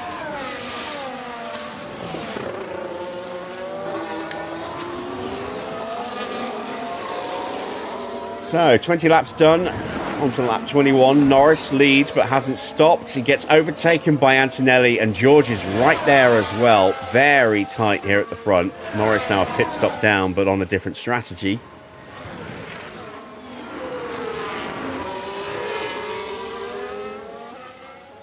And Russell still not able to get through. Max in 4th is 11 seconds behind these three. About 4.5 seconds at Piastri. Then it's another 5.5 seconds back to Hamilton. Leclerc 9.5 seconds back, having just stopped for tyres.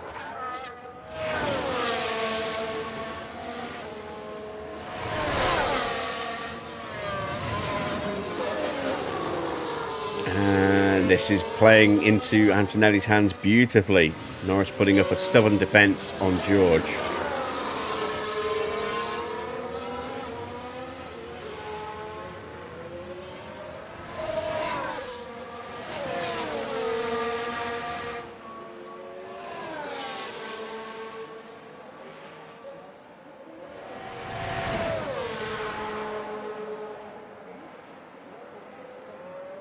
And still George not able to get through. Norris just sitting slightly offline, look.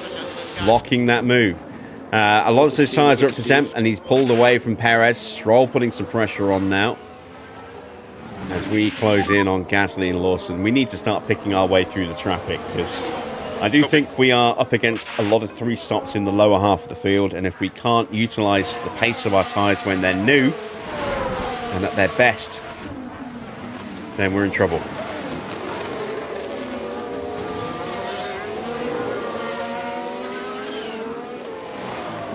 Don't have much in the way of battery to work with at the moment though.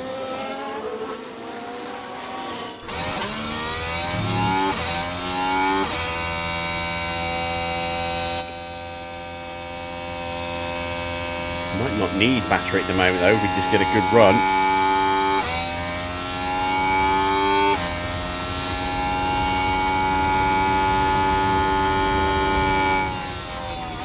That was very much a battery overtake there for Pierre Gasly as he went flying past Lawson on the exit of the pits. Oh, the exit, the final turn. Norris into the pits. Let's see. Lap 23. Just past, 1/3 distance. 22 laps on those tyres. Puts on a set of softs and it's a bad stop.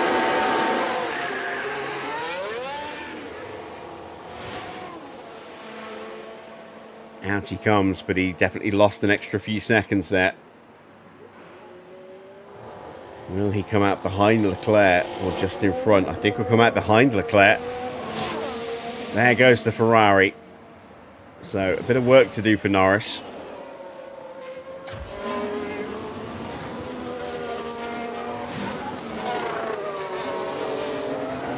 And this time I'm going to try and slingshot my way around. Okay. Might be a bit too far back.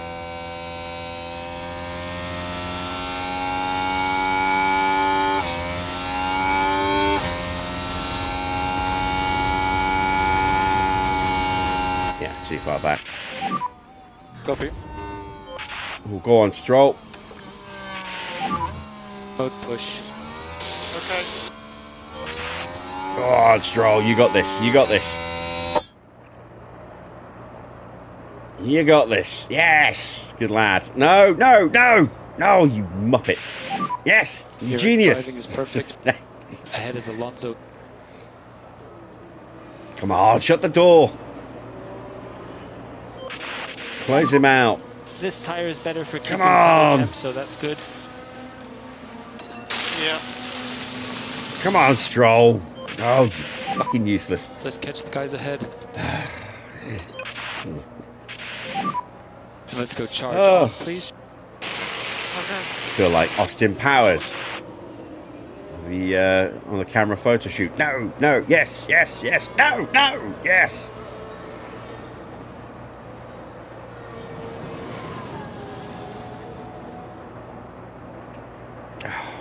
He continues to frustrate me. Right. Still need more battery really in Alonso as well. We're not really keeping up with these guys the way I thought we would.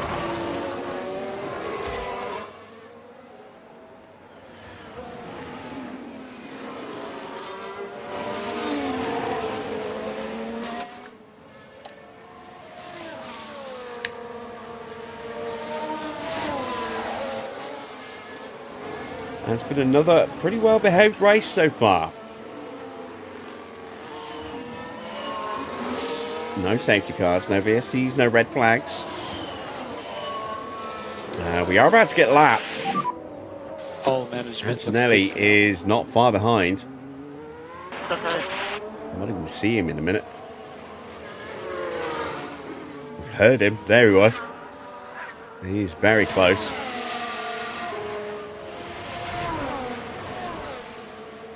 There is Kimi Antonelli. Valtteri behind him. Even a PR. Good to see you back. Ocon dives into the pits.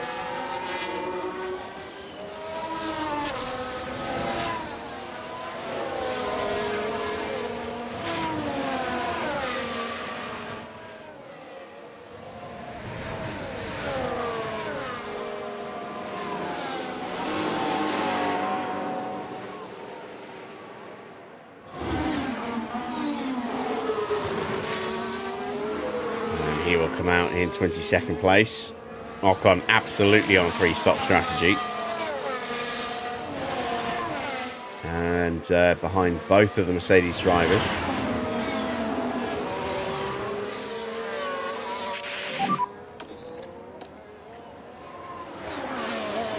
Yep.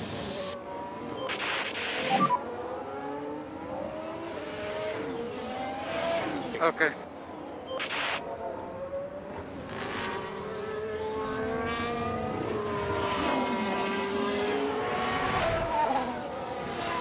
Right, Norris is back in front of Leclerc, but those two squabbling has allowed Hamilton to open that gap up a bit.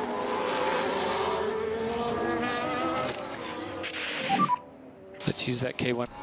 Okay.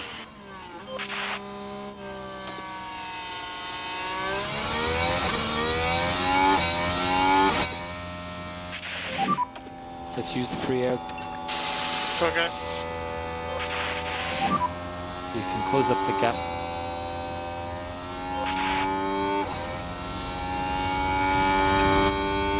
See you later, Try to get the temps Checo. Yeah. We got him. Well, I was saving that battery so that we could pick him off when George lapped Perez. There we go. It wasn't quite as comprehensive as I'd liked, but we did have enough. Yes! Yes!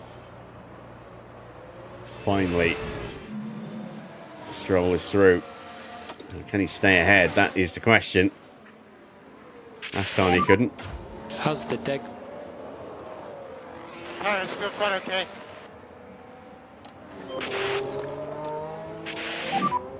Copy.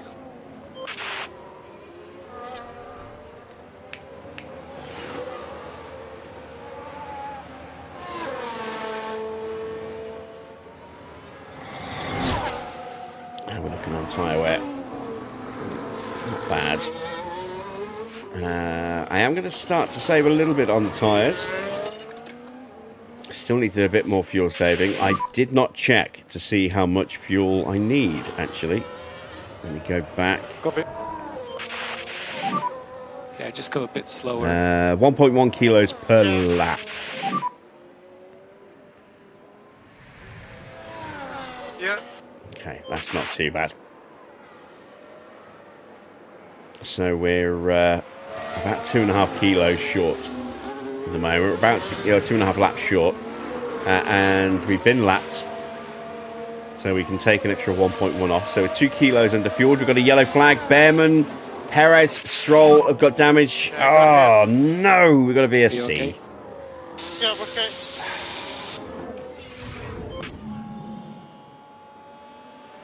Something happened to Behrman. And then Perez is going to hit us, isn't he? Oh, God. Thank you, Perez. And look at the team there. They all knew what that Kamikaze moment lunge. meant. Locked up. And that throws strategy completely out the window. Check the car. I'll come back to you. We've got soft and soft.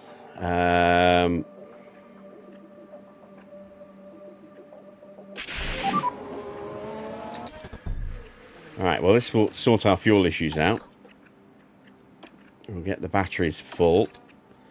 We will save tyre wear and battery on Alonso, but we'll keep him out, I think. This could see a lot of cars stopping. This safety car. How bad is it? Is it just minor damage? Oh. Chassis and front wing and side pods. Oh my God, he clattered us badly. We don't have a spare side pods at the moment. Well, we should have one when we get back to HQ, but that will immediately get pressed into service. So let's take a look at pivoting our strategy to go soft, so that we can fix up the car a little bit for Stroll.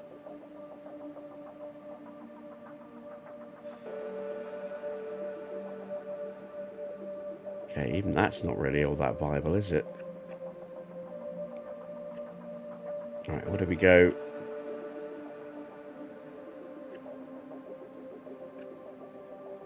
Like that. Let's do that.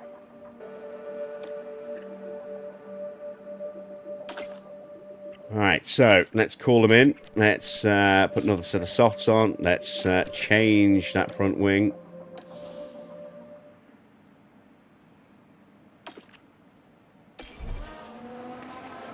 So what's happened to Behrman?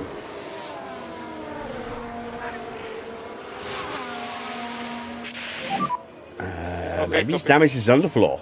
Perez is out.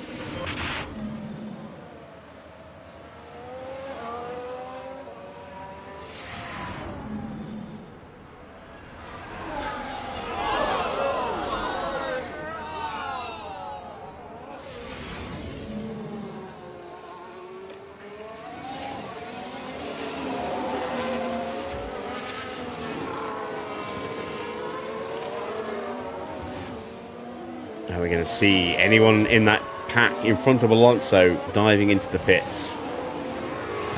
Maybe, maybe not. I think Behrman might have broken his underfloor or damaged his underfloor on a curve somewhere. This better be a penalty for Perez. What? You know damn well if that was roles reversed, that would have been a slam dunk penalty for us.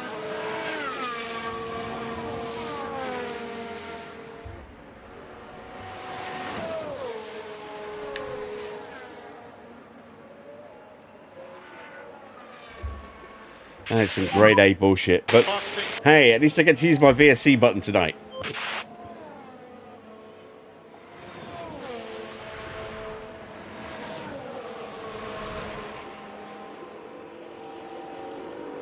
We're going to have that weird visual glitch on the rear wing for the rest of the race.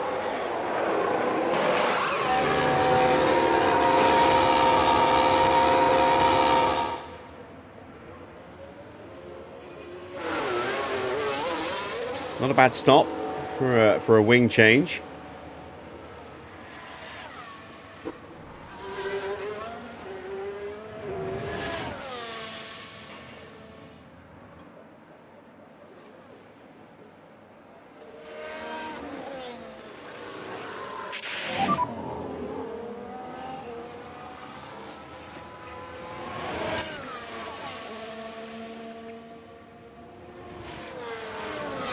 You know, we'll just let the tyres heat up because they're going to struggle to come up to temperature under a VSC anyway. We'll leave them like that.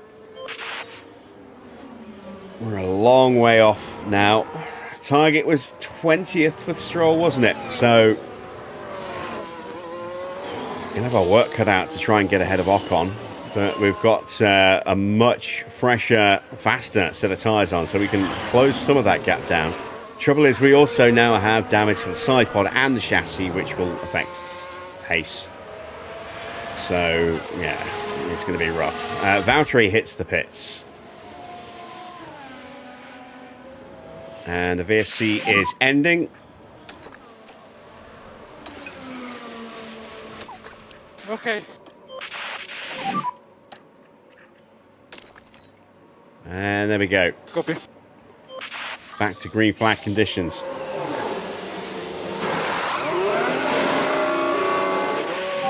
That's a quick stop for Cadillac. Very quick stop. Yeah. Okay, mode push. Yep. Right, we're nicely positioned here behind Norris to maybe be able to jump Valtteri.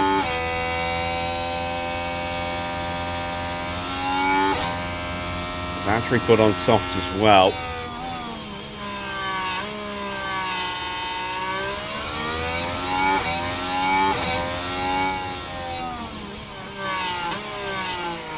Never mind beach car, somebody needs to work on a penalty decision mod. Yeah, it's I'm not quite sure how the game works out penalties, but we do seem to get the short end of the stick more often than not, I think.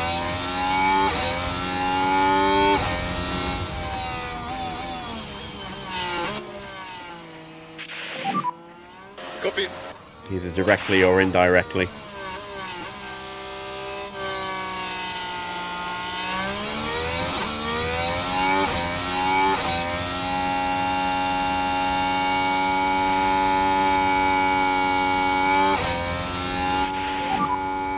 Doing good on tire tips. Okay. To charge on. Confirm. Norris is close enough to start triggering blue flags here.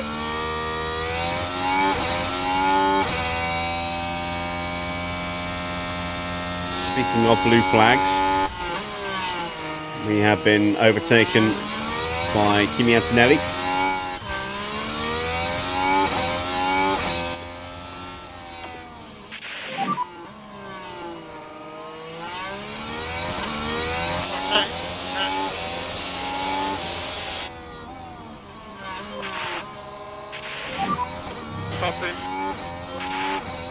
Right, Lindblad into the pits. Alonso up to P14. One more retirement. No more overtake. Yeah. We'll see Stroll guaranteed 20th if the car makes it, but given that we now have damaged car, I don't know what this is going to do to our chances of actually continuing all the way through this race. This might actually kill our car Okay, now a little blue bit. flag for Stroll, blue flag Stroll. We'll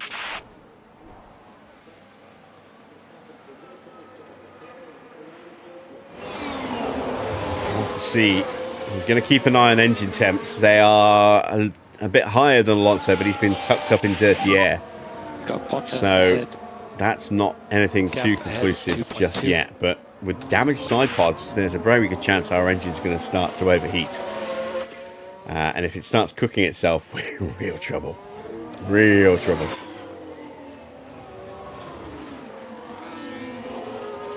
Right, here is Fernando.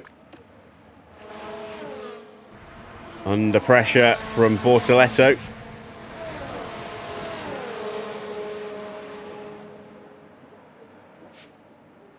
We hold him off.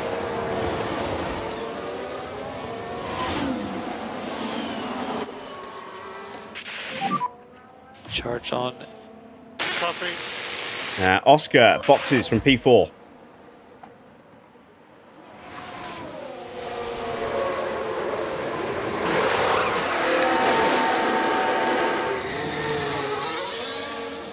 So he wasn't on those hard tyres very long.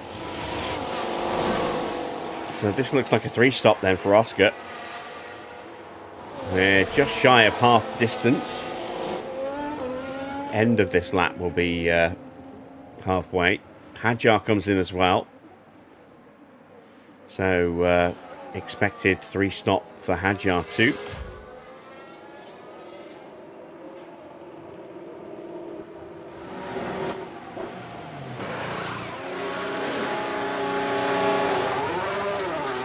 It's an okay stop, nothing too special. Behrman's coming in.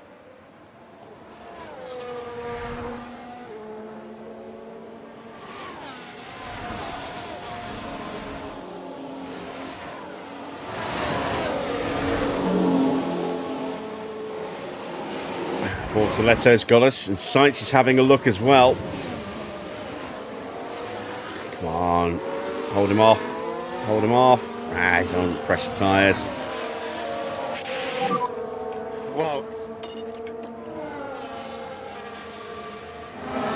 Right, so we're about half a kilo underfueled at the moment because we are lapped. It's 1.1 kilos for a lap of fuel here. Now that we've got some battery back into Stroll, Copy. let's stop harvesting. Copy. Charge on, charge on. And I'm toying with the idea of potentially extending Alonso's stint here to maybe go to a set of softs at the end instead of a set of mediums. Not quite sure on that one yet.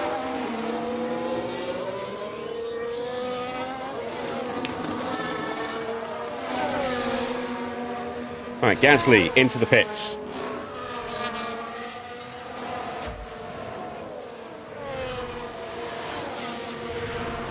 See Bortoletto and Sainz fighting across the line.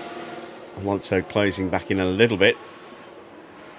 And he also needs to find some more battery. That looks like Max coming up to blue flag us in a minute.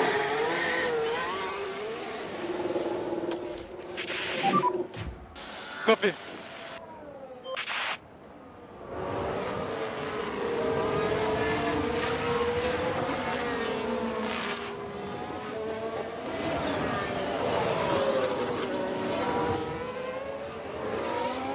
Flash of lightning.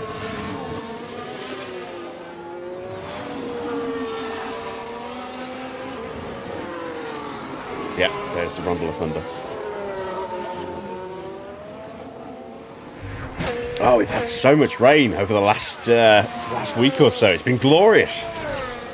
Temperatures have come down, water levels going back up. It's long overdue. We're having storms tonight. It's going to be wet for another day or two yet as well. Colapinto into the pits. We are getting blue flagged here for Max.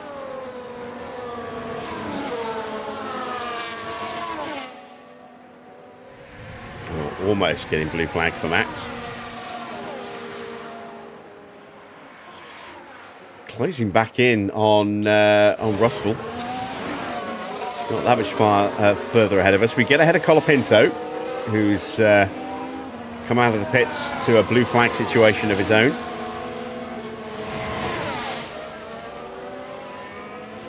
And he's going to immediately try and punch past us and probably get us as well, actually. There we go. He got. And now we get blue flagged. And we held Colapinto behind.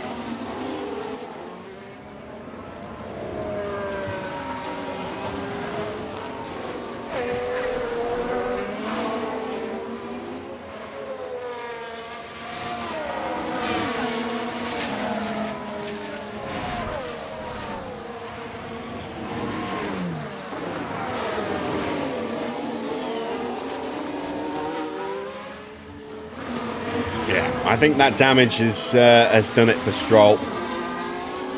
All we can do now is just hope somebody else retires. If Behrman has got that damage to that underfloor and he rides a curb in the wrong way again, he's out. His car will just break. Some degradations. So we have that in our back pocket as a potential retirement. Plus, who knows what's going to happen with other cars as well. But we also have that increased chance of maybe a retirement for Stroll. As Colapinto gets us brand new tyres, so that's not that surprising. We're very much offset on strategy right now. Everyone around us has made 2 stops. We're still on our second set of tyres. We've made only 1 stop.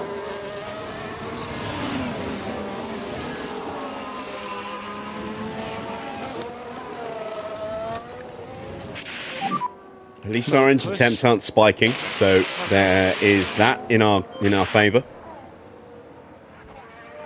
The situation for Stroll could be a lot worse, but it's not great.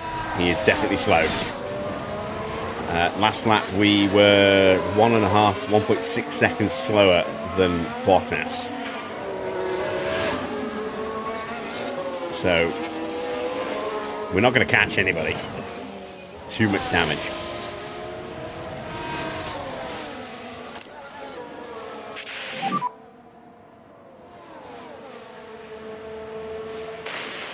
Copy.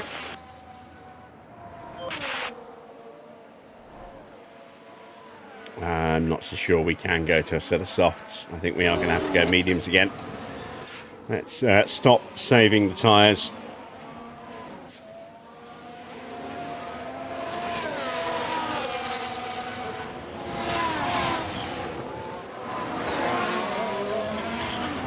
Still on for a decent finish here with Fernando. Because of that tyre strategy offset. P18 I think is still on. We'll have to work for it a little bit.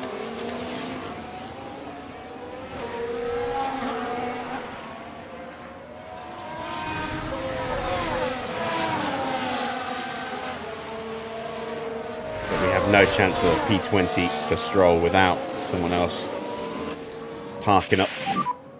Okay, charge on. So, charge lap 39 on. of 66. Antonelli leads George Russell by 13.5 seconds. Max is close right up to the back of George. Just 1.5 seconds behind. Then it's Hamilton, 16 seconds further back. He's ahead of Norris, who's 3.5 seconds behind. Then Leclerc, 6 seconds further back in 6th place, ahead of Piastri. Hadjar, huge gap to Hadjar, 38 seconds. Is that right? Is that accurate? Or is that because someone's made a pit stop? Let's Let's see where he is when he crosses the line. There is Hadjar. There's Hadjar. There's Piastri. So yeah, that is a 38-second gap. And I think he's just been lapped.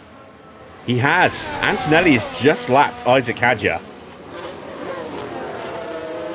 Wow, so Hadjar P8 is a lap down. Albon 9th, Sainz 10th. Williams occupying the last 2 points positions at the moment. I am out of battery, having been overtaken by Liam Lawson. Not paying attention. Okay. And Antonelli's in, having just put a lap on Hadjar. He then peels into the pit, so Hadjar lost a few seconds there for no reason. Another flash of lightning outside, and a set of hard tyres for Kimi. And Lawson, having just overtaken us, peels into the pits.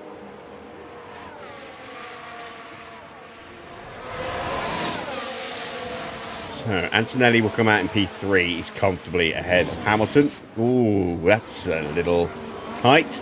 Oh, he gets past both Behrman and Colapinto. No, Behrman and Gasly. So that's 16th and 17th.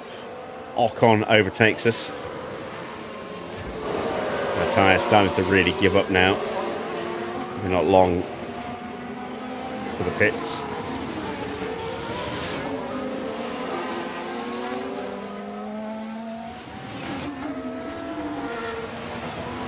And there goes Antonelli past us.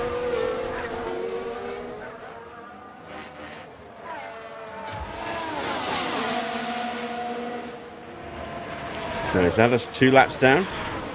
No, just the 1 lap.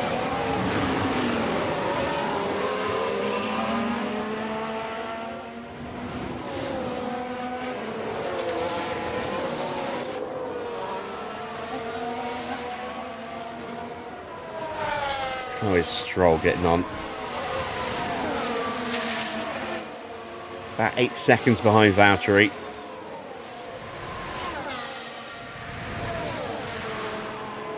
Norris diving into the pits as Hulkenberg gets past Alonso. He's lining us up at the moment here. Hard tyres for Norris. That will take him through to the end, but it was not a clean stop. But he's a mile ahead of Hadjar. So Hadjar coming up to turn 10 and the end of sector 2 now. So yeah, he's not a great stop, but it's not going to cost him against anyone behind him. It just might limit his chance to go further forward again. We shall see. Right, let's go back to Alonso.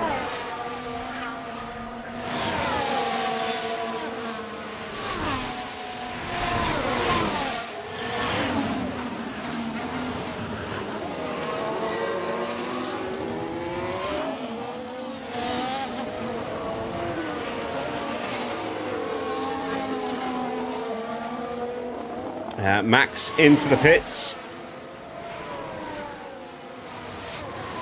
Kimi goes back up into second as he puts a lap on Colapinto. They'll get Bortoletto straight after turn 1 as well.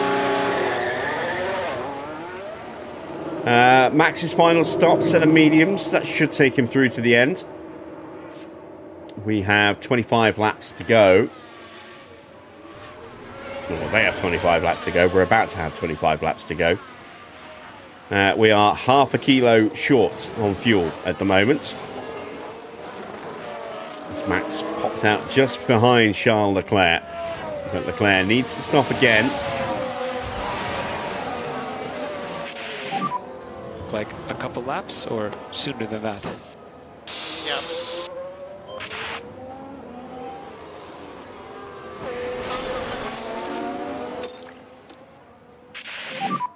Okay to push.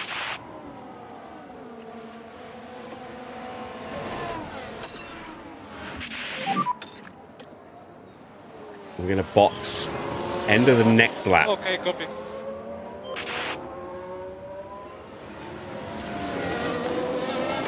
We've got one of the Ferraris coming through to lap us. I think it is Hamilton.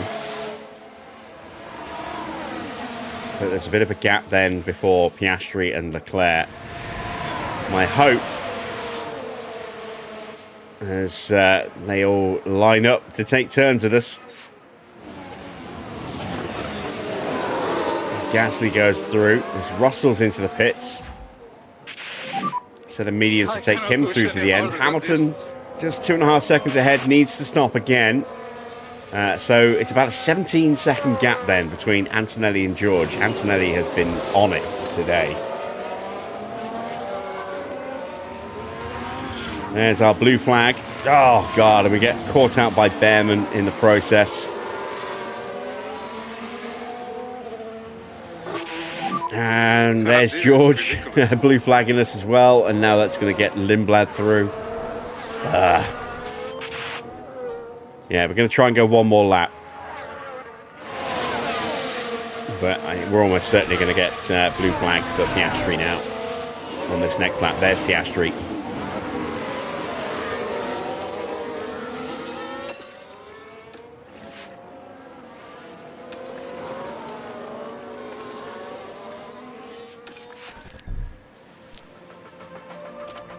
All right, medium tyres.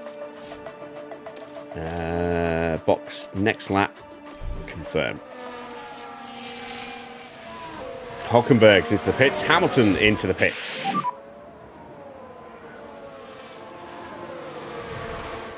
Yeah, box.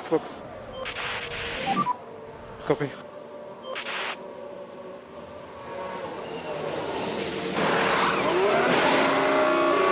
Not the best stop for the Ferrari. Same issue as Leclerc, a dodgy left rear. Hulkenberg's gone mediums to the end. Hamilton has gone mediums as well.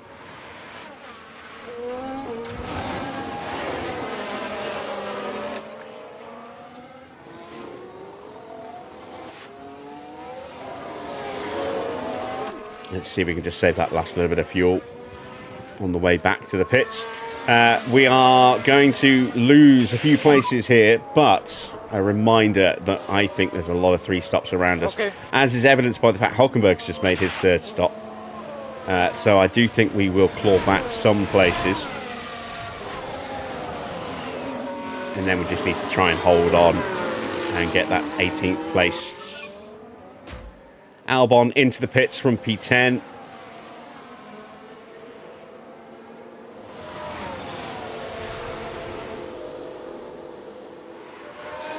Here comes Fernando into the pits. Bad stop. Not a good stop at all for Alex Albon there. Can Fernando do better?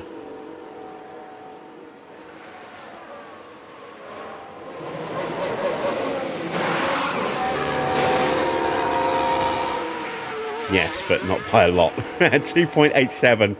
It's another stop. We should probably box Stroll, shouldn't we?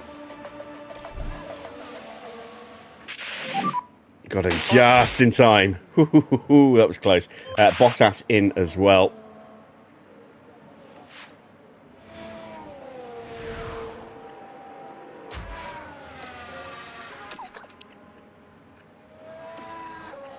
Let's fire these tyres up quickly. Another 2.5 second stop for Stroll.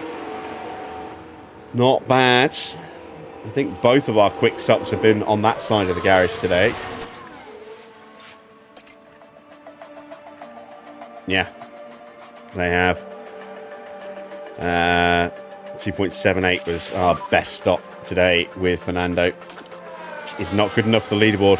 Sainz, Ocon and Gasly into the pits. We're not going to get positions back on Ocon and Gasly. We didn't have enough time to go chasing them down again before they stopped. Lawson and Albon, we will definitely be able to get.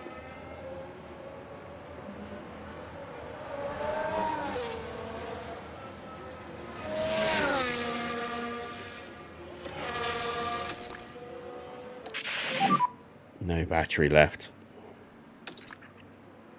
Copy.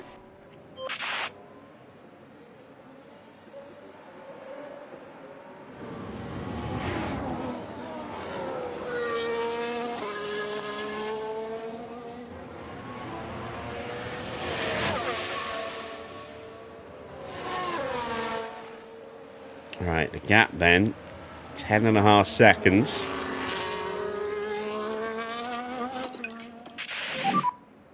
And then Copy. it's 1, 2, 3, 4 cars in front that need to stop. I don't think Lindblad is... Well, Lindblad might be catchable. It'll be tight. Same with Behrman. Albon is definitely catchable. Lawson's definitely catchable. We're only a little way behind them. We need some good laps. Let's see what they're doing at the moment. Behrman did a 121. Lindblad a 122. Albon, I think, might have just stopped. The 123. There's a lot of cars showing weird times here. We're back to P19 and a 122.1. Took some time out of Pierre Gasly on that lap. A couple of seconds.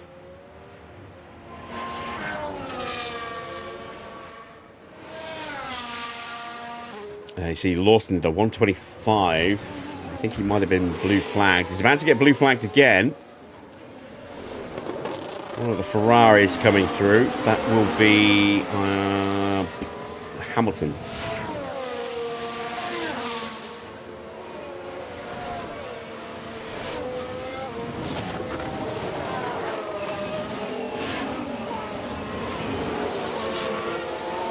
Is he going to box this lap and just about avoid that blue flag?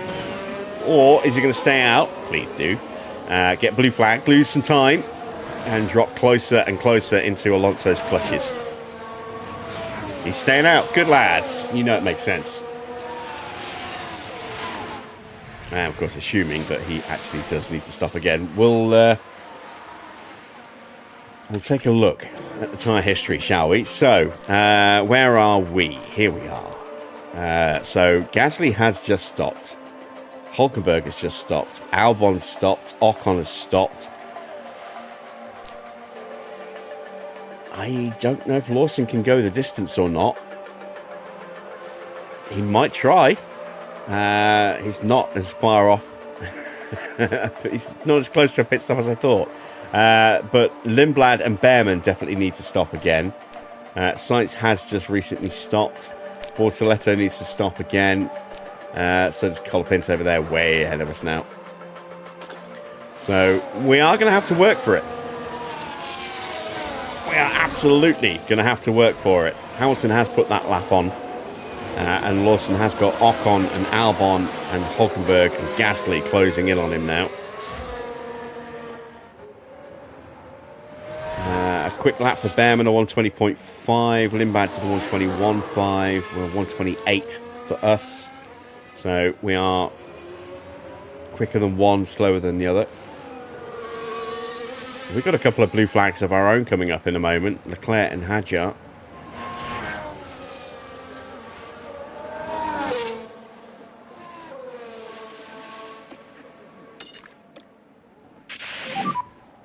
Okay.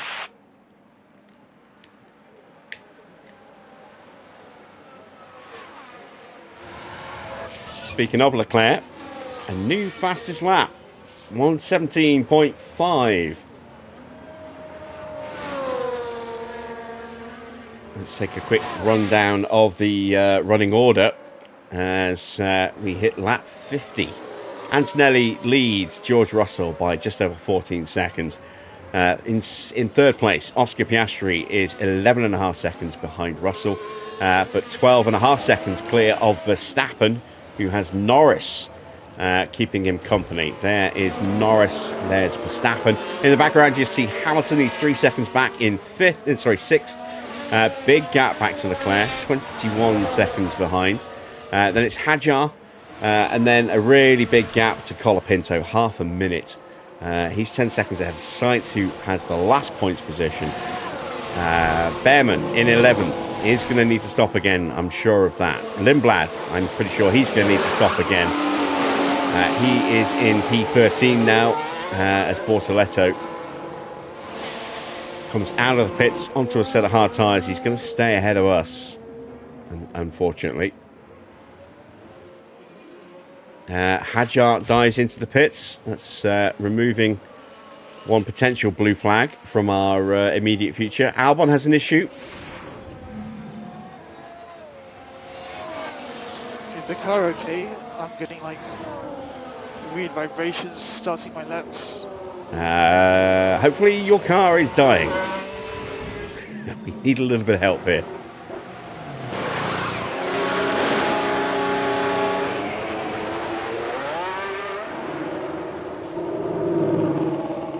You can see 104 degrees for Alonso, 110 for Stroll. We are definitely suffering a little bit in the engine cooling as a result of that collision that's damaged our side pods, but not enough to put us into a thermal runaway, which is good. I think that's what happened to... who was it last night? It was Lindblad, wasn't it? His car just cooked himself. The engine went into thermal runaway and just melted itself.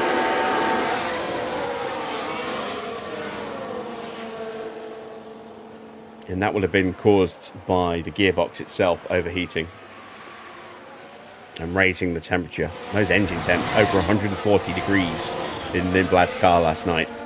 Very, very hot. We are about to get blue flagged by Charles Leclerc as Piastri exits the pits.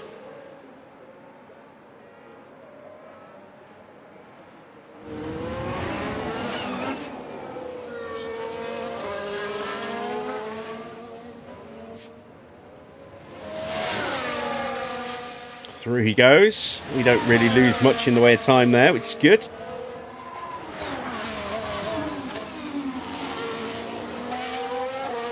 Let's see if we can stay with him a little bit. Probably not, but... gap to Bortoletto is about 5 seconds. Bortoletto's about 5 seconds behind Hulkenberg. Okay, copy. Into the pits comes Franco Colapinto. He's way too far ahead for us to have any chance of catching him.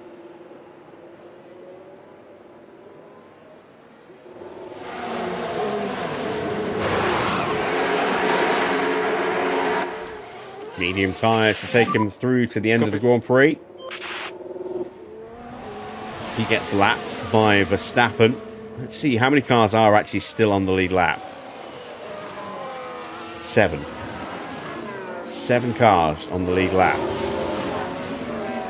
And Leclerc's pace is the only thing that's keeping him alive, because there is Leclerc and there is Kimi. So he's only the start-finish straight ahead of being lapped himself, but his pace is strong at the moment, so he should be fine.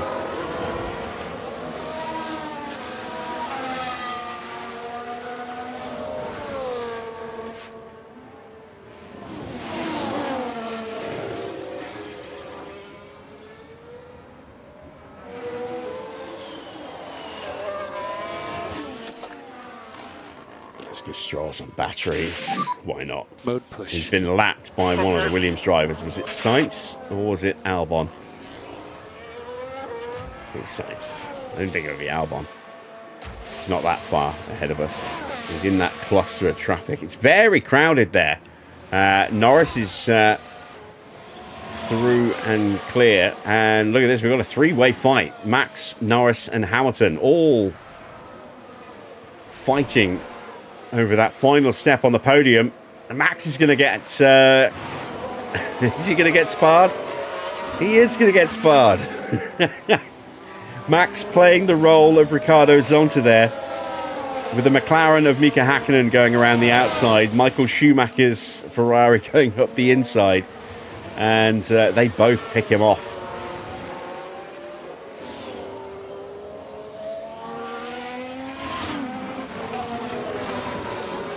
Piastri punching his way. Look at this traffic here. Look at them fighting amongst themselves and all getting blue flagged here.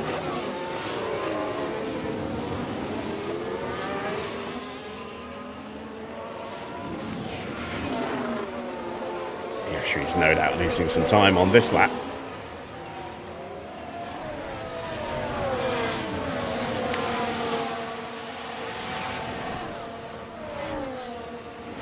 Yeah, Max got zonted. Lindblad overtaken by Ocon. That cluster is very, very feisty, isn't it? We might just stick with this cluster for a little bit, actually. They're all going to get blue flagged again in a minute for Charles Leclerc coming through.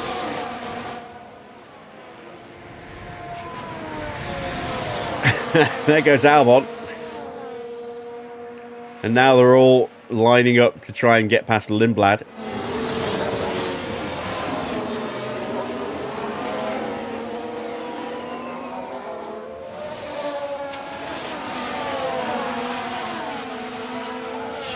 And we have a yellow flag. Is that a collision for somebody? Lots of crashes. It is a crash for somebody. Is it part of this pack that we're watching? No, it's Hamilton and Verstappen. Jostling for position. And not just one car involved in that, as you can see. Yeah, The just teams will no doubt be very keen to bashing establish wheels the there full through extent turn of the 4. damage. Don't think either of them have got damage. That should just be a racing incident.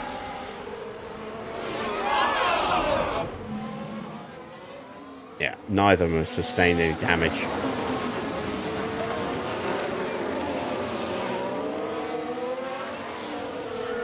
Starting to wonder if Behrman is actually going to stop. With 12 laps to go. He hasn't stopped yet.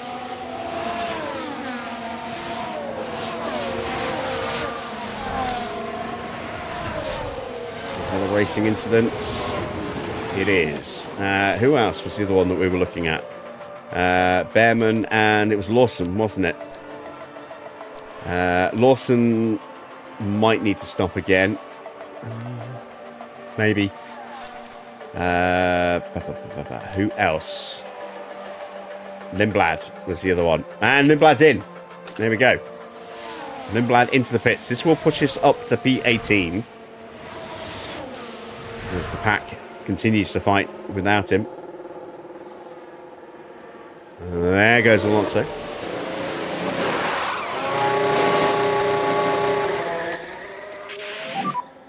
Soft tyres for Lindblad. He'll have some pace in these closing 11 laps. 12 laps.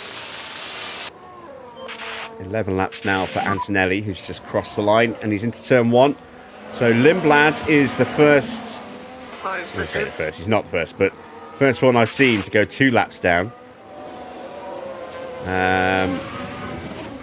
He's the first of the 2 laps down in the leaderboard.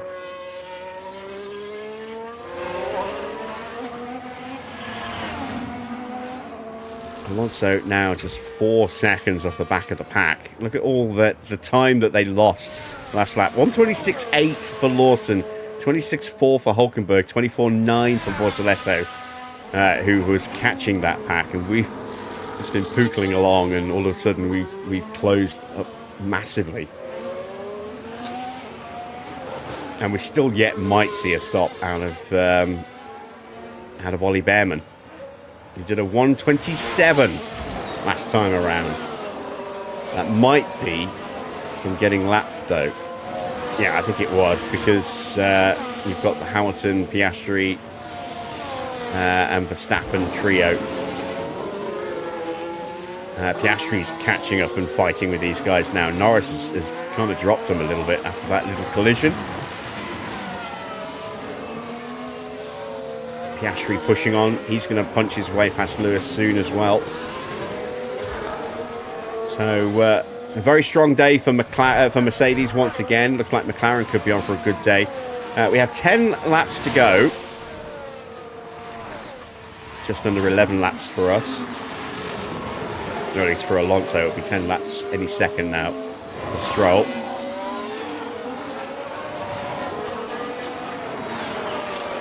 These are tyre temps down just a touch. We are still closing in on the group in front. Copy. Haven't quite saved all the fuel we need to save. Let's do that now, so we don't have to do it while we're fighting. Copy.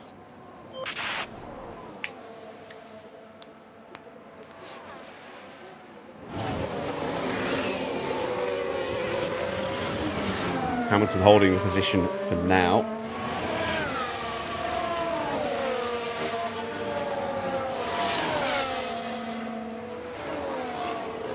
Now we're going to see somebody risk staying out and their tyres go pop, just like we saw last night with the two Ferraris gifting us 2 places. We still need another retirement to help out Stroll here. I think we could have fought for P20 on our own if we hadn't had that collision. If we hadn't been torpedoed by Perez, but you know that's ruined our car. You know, cost us an extra stop that we weren't planning on making, so completely negated our 2-stop strategy that we'd been pacing ourselves around. So that hurt us badly. Plus, having to change the front wing. Having a damaged chassis and a damaged side pod, it's had an impact. Definitely had an impact. There we go. We are done fuel saving. And we're just 3 seconds behind the pack. Still closing in. Lawson holding people up. Lawson's tyres are going to be iffy here at the end.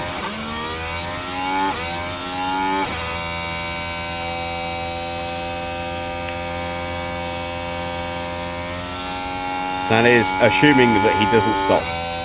He may yet make a late stop.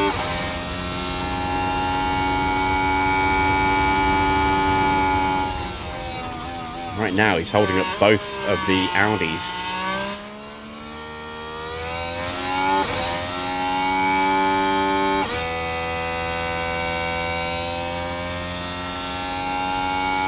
Norris is 38 seconds behind Antonelli.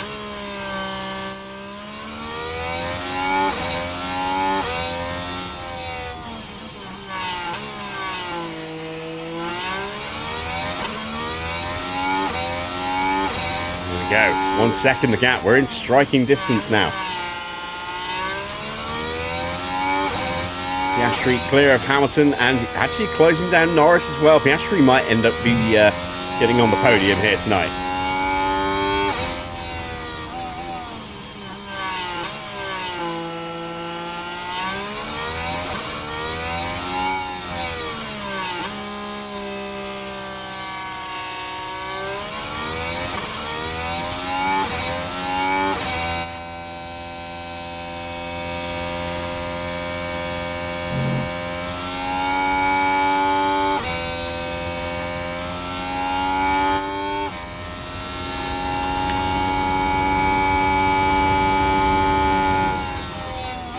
Seven laps remaining. We've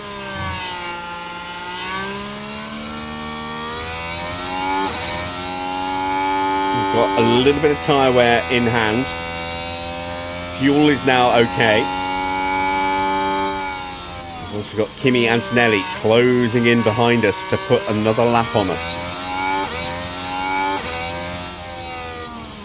That's why I'm not attacking just yet.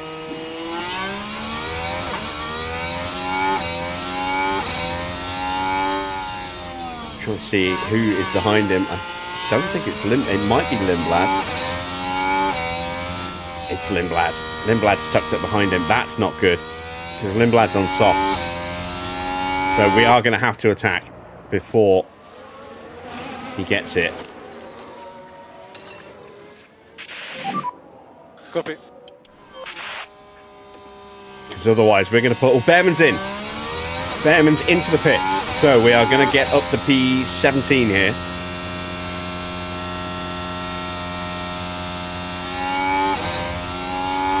But we have to attack before Antonelli gets here, because otherwise on those soft tyres, Lindblad will just steamroll through in his wake while we're being blue flagged. Copy. Copy.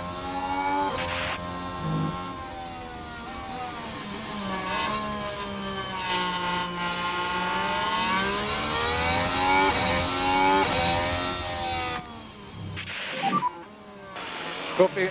Oh, let me get another place or two. That's it for battery.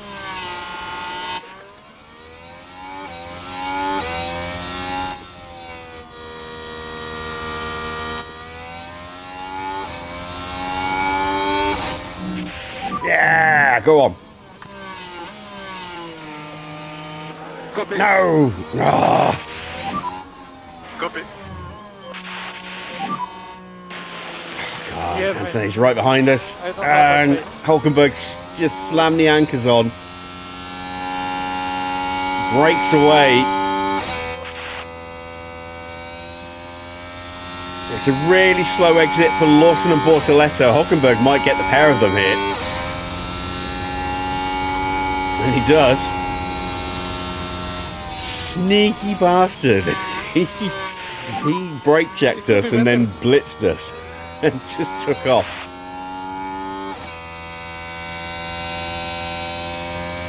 And he's gone, look.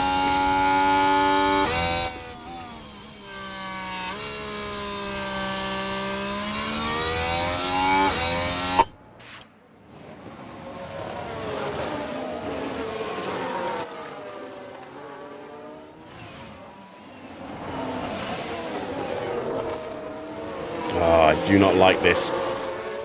I'm going to always defend.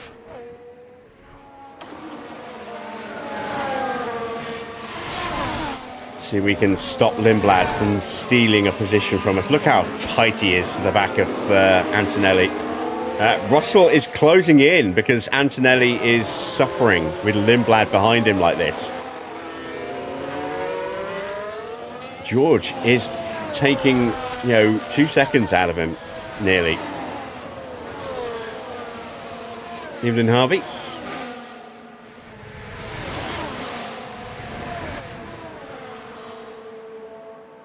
Damn it, he's still got us. That's what I was hoping to avoid. Alright, not many laps to go.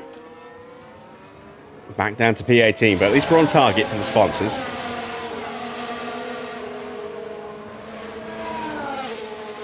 There is still a chance that Lawson's tyres might start to put him into puncture territory. Copy. He's just been overtaken by his teammate.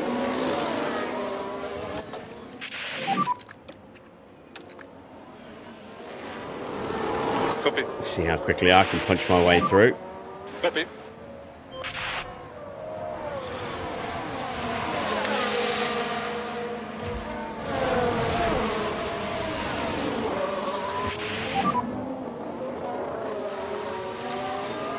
Haven't got him yet. Copy. Here comes George Russell. We're going to get another blue flag in a minute.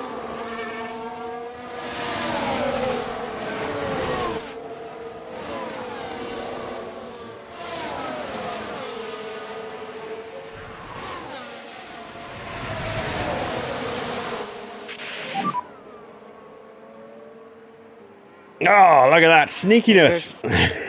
We got both of the Toro Rossos, the V-Cubs, and we got Bortoletto.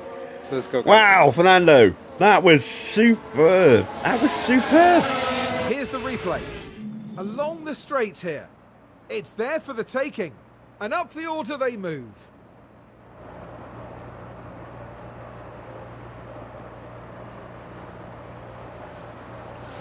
Oh, fantastic. Fantastic. And here we go on Hulkenberg. Oh, Fernando. Oh, you are a monster. I love it. I love it. Oh, legend. Absolute legend. And Hulkenberg just got blue flagged as well by George. So he's already 2.5 seconds behind. Now, where are we going to have to lift to let him through?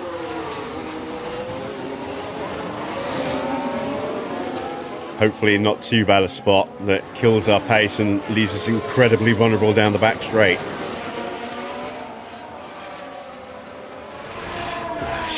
exactly what's going to happen, isn't it?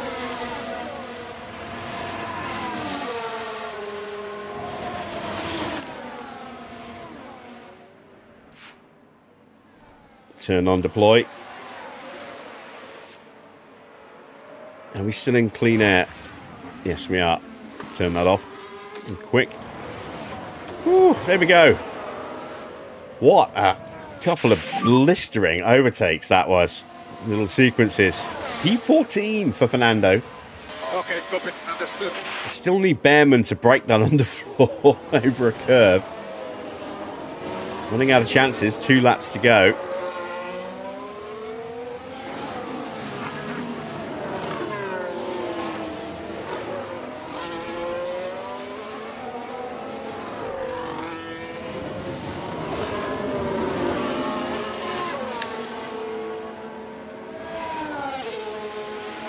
Our work is done now. There's nothing left for us to do. Stroll's not going to catch anybody unless they go their tyre punctures, and even then I doubt it.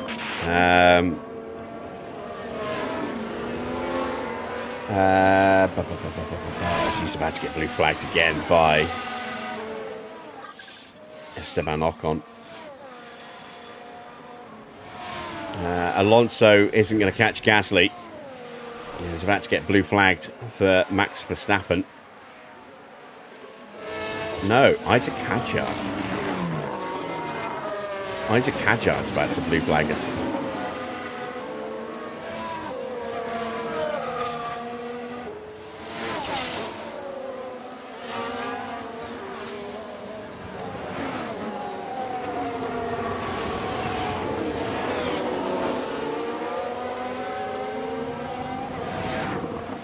There we go, got a 1.7 second gap.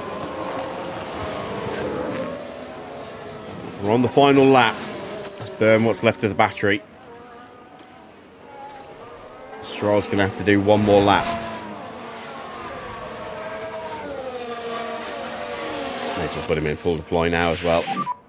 Mode push. Yep. Russell has got within 2 seconds of Kimi, but it is going to be Kimi who wins this Grand Prix, and that's going to halt Russell's recent momentum. Kimi crosses the line. Russell takes the fastest lap across the line, a 1:17.3. But it is his rookie teammate, his young teammate, who wins tonight's race. What a race! The Mercedes gets the win.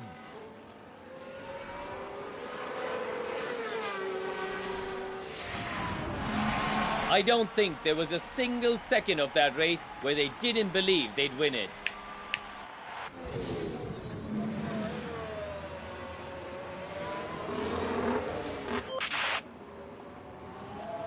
Alonso is home and hosed in P14. What an excellent last few laps it was for Fernando, going from P18 up to P14 in the space of the back straight. That was sensational. Wow, the back straight in the first set, the first sector basically, because I think he had the move done by turn 4, didn't he? Beautiful, beautiful stuff there from Alonso.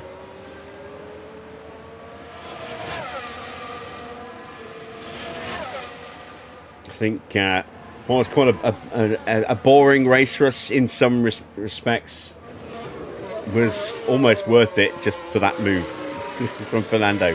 That triple overtake followed by a move on Hulkenberg just a corner or two later.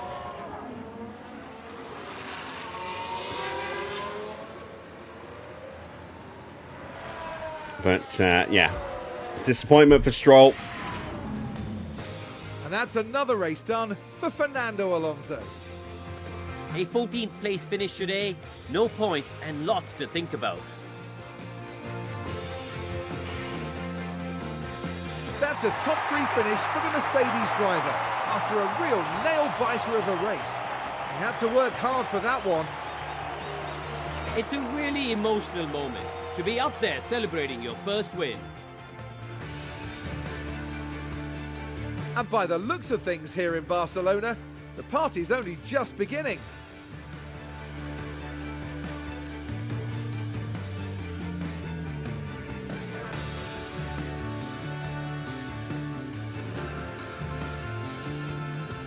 So, Karun, with the garages full of activity, what's the mood like down at Aston Martin now?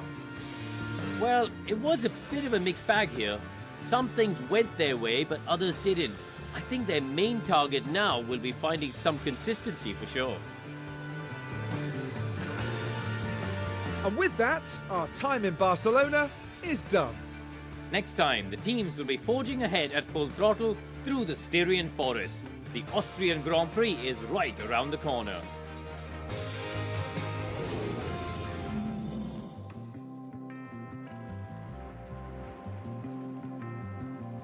So, confirmation then of the final result. It is a win for Kimi. I'm not sure if that's his second win of the season or it's just his first. I think it's his second. George in second place. Closed up very quickly at the end, but not quick enough, it would seem. Norris takes third, hanging on from Oscar Piastri, who started storming up through the field in the closing laps, but could not catch and pass his teammate. Both the Ferraris did get caught, though. Hamilton down into 5th place, Leclerc in 6th, Max down into 7th place. That little Ricardo Zonta flashback from Spa in, was it 2000? Was a nice little touch as well. And then we had Isaac Hadjar a long way back and lapped in P8.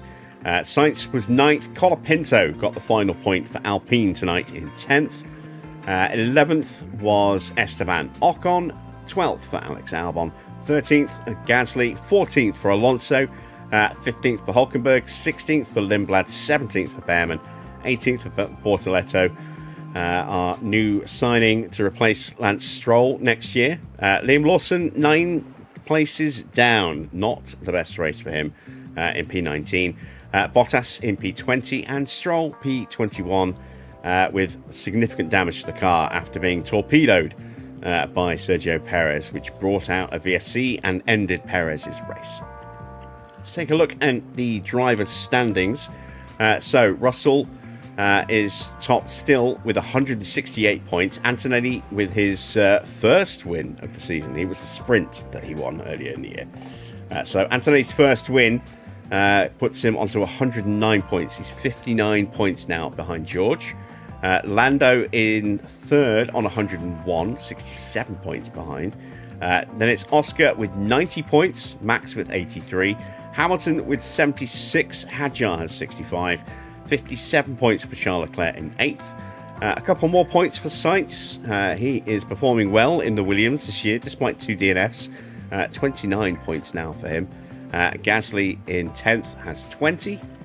And then we have Albon in 11th place with 10 points. Bortoletto has 3. Alonso with 2. Behrman with 1.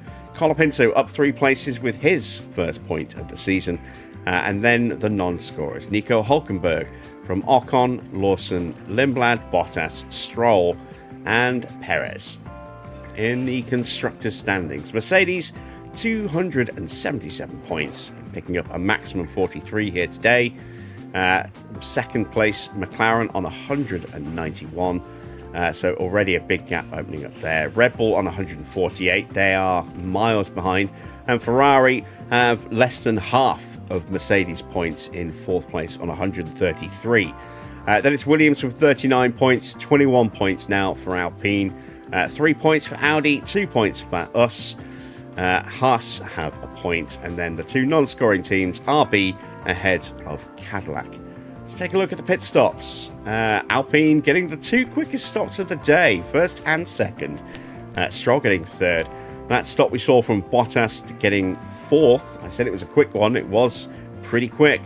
Just 11 thousandths slower than our stop, or our best stop. So an excellent 4th place for them and 12 points. Max in 5th for Red Bull, then Mercedes, both of the RBs and both of the Ferraris. No McLaren today, and they are top. So that will give a lot of teams, Alpine especially, a chance to close the gap a bit. Let's see the standings. McLaren still top with 142 points. Red Bull up into 2nd place They're on 91 points, so 51 points behind.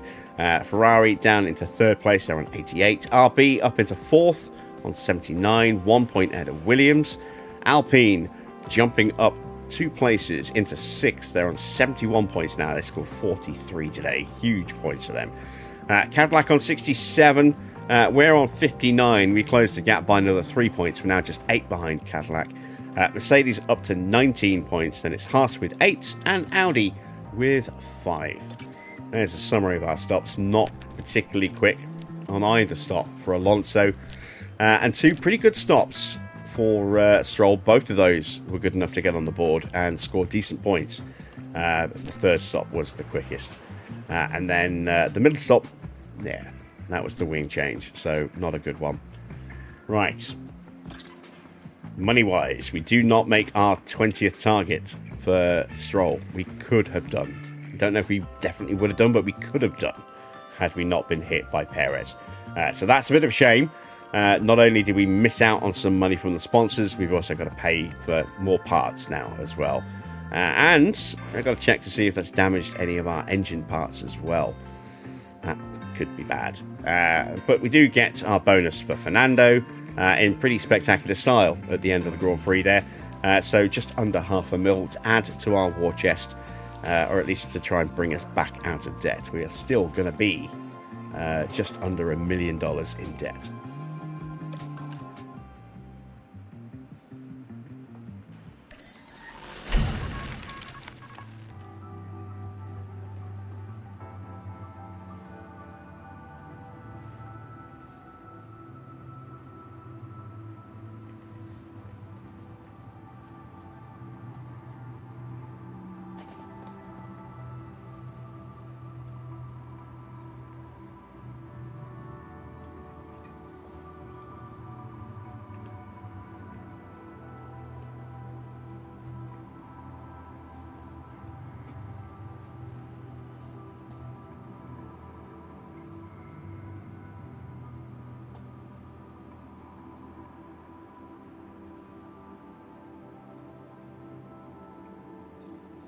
Okie we have completed our research project on the chassis, but we can't afford to start any more projects just yet. There's the spare side pod that's immediately going to get pressed into service. We're going to have to make another one of those at the very least. We've got a spare underfloor now as well, and we're still 796,000 in debt, which means I can't make any more parts just yet. Ugh. We've got to check our inbox. Hey, there we go. Freddie Slater has agreed to accept the contract. That might actually increase our debt a little bit more. We shall see. Let's deal with clearing off some of these emails. There we go. Let's dive into the post-race data. Let's see. Engine has taken a slight knock. ERS didn't. Gearbox didn't.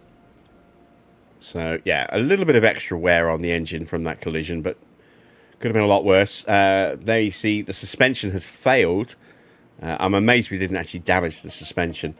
And it's rare that we ever see a side pod damage, but we definitely got it there. So that side pod destroyed, that chassis destroyed, thanks to that little knock with Stroll. We will get the car fixed. Let's do that now.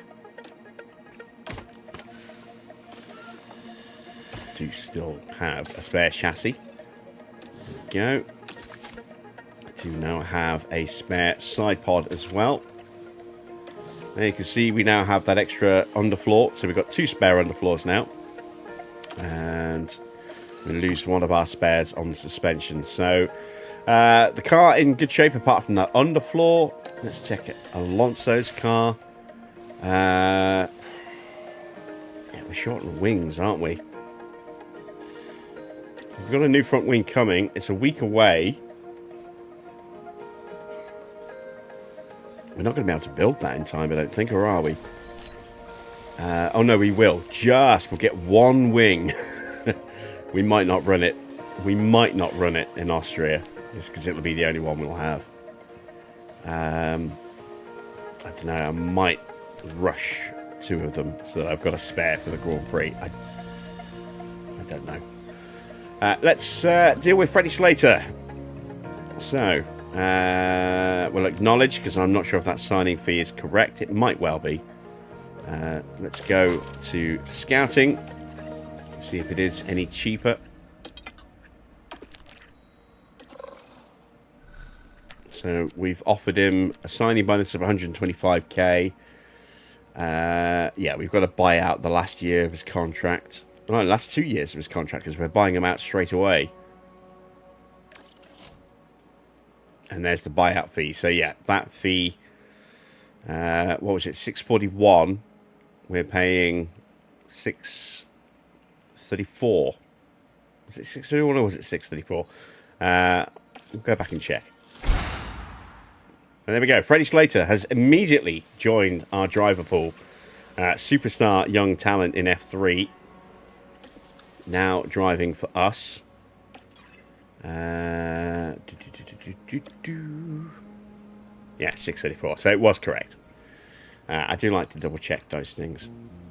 Let's immediately get some training sorted out for him. So let's go to our affiliate pool. See where he needs to improve. So, I mean, his stats. He's not far away from Stroll, actually. Let's see how far away he is from Lance Stroll.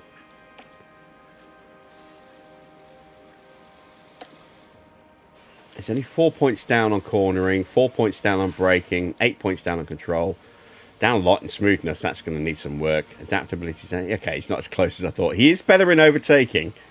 He's only a point down in reactions. But yeah, a lot of work to do to actually get past Stroll in terms of skill level. But max development rate.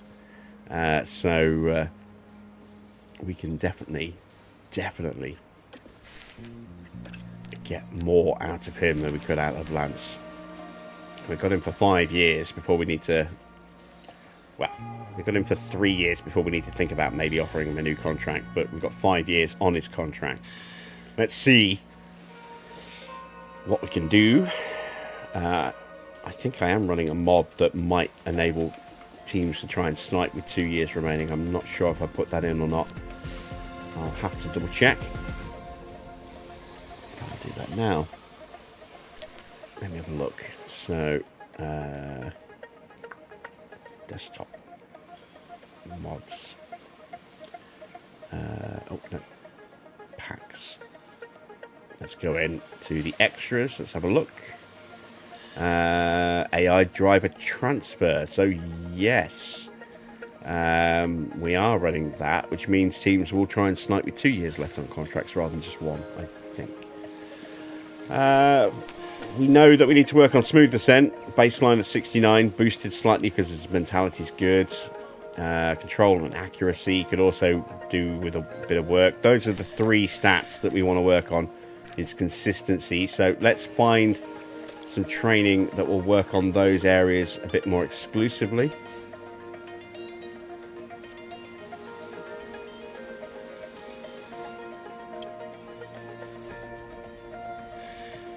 If we can.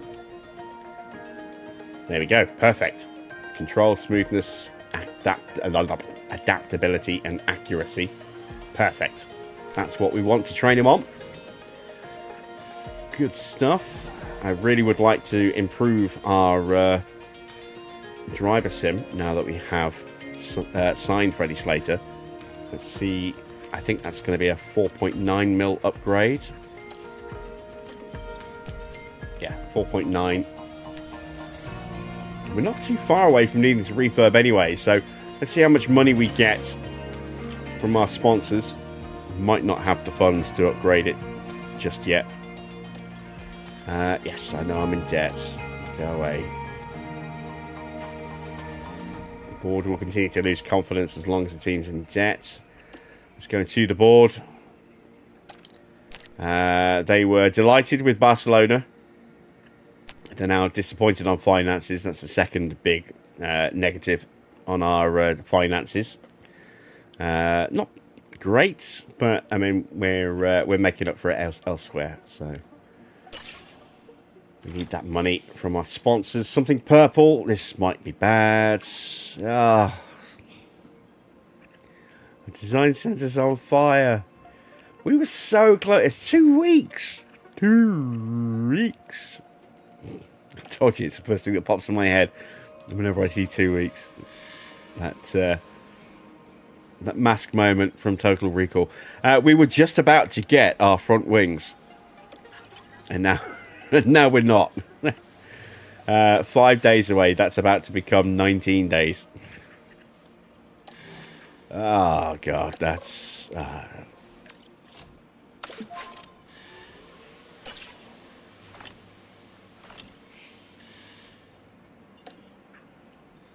Yeah, we've got a spare part shortage as well.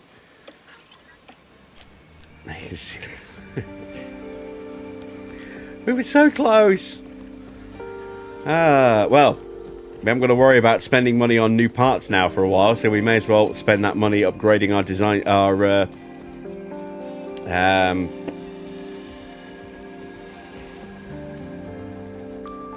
driving simulator. Words starting to slip out of my brain. There we go. Ian Gregg goes up to an 86 overall. Not bad. Not bad. New ATR, which we can't do anything with. There's some money from the sponsors. 6.15 mil from engagement. I think we had a something. Yeah, Winton, Ohio for 1.3. Not a massive amount of money, but it's enough for us to build a couple of spare parts, which we now need to do. Given that we can't just start building a brand new part. And it should hopefully give us enough money to maybe get our upgrade in on our race sim as well. So I need another front wing. At least one more. We'll just make one for now because I want to keep an eye on costs. Got a million to play about with. So let's see. Suspensions. I got 3 of those. I got 4 on the floors. We're about to lose 1. I need to make another side pod. Go ahead and make 1 of those.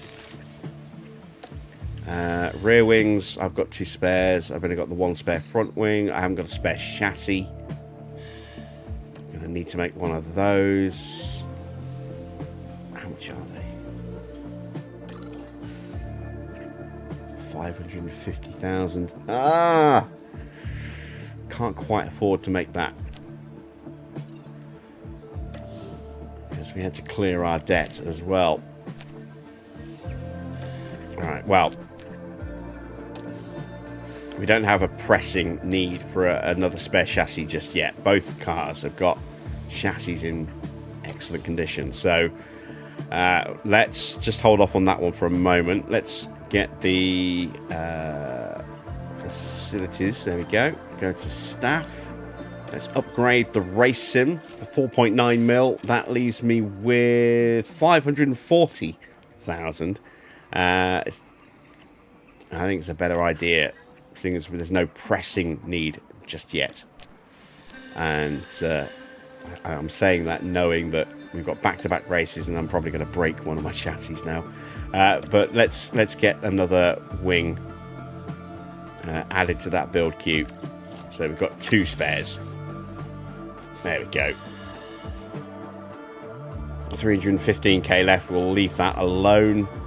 Let's sort out the sponsor plan for the next 6 weeks. We've got an energy drink advert for 1.3 mil and another 6.15 engagement to earn. So let's stick Stoffel in to do something. Let's get Mary Boyer doing something. Do not want to put Freddie Slater on something. I want to get him pumped quickly. We'll send off 2 engineers because we've got nothing for them to do at the moment. And we'll do something with the factory. There we go. So, there we go. Plan confirmed. That'll be a nice little payout again in 6 weeks' time.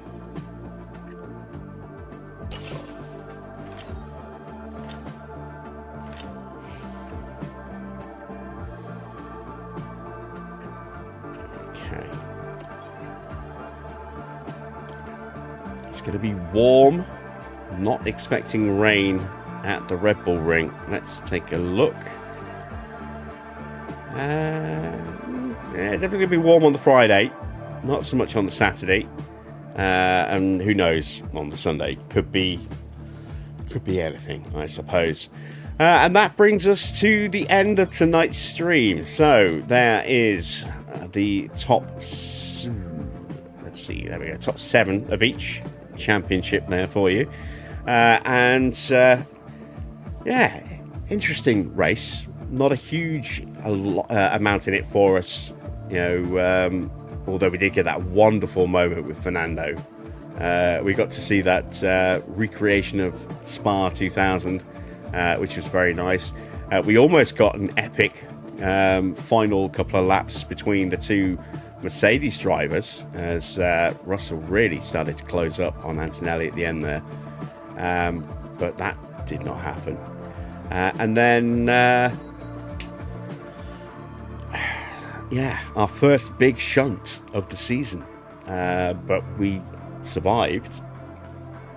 We did suffer some nasty little issues with the car, and it killed any chance we had a pace with Stroll, but we got through and we still finished the Grand Prix. Didn't damage the engine much, a couple of % on the engine itself, nothing on the ERS or the gearbox, so that was good. We have signed Freddie Slater with immediate effect, and we stuck an upgrade on our race sim. So we should hopefully see him really kick on once that is complete, and maybe even see a bit of improvement out of the rest of our drivers improving as well. So that's all good. I hope you have enjoyed tonight's stream. If you have, and you haven't already done so, then give us a thumbs up. Would be much appreciated.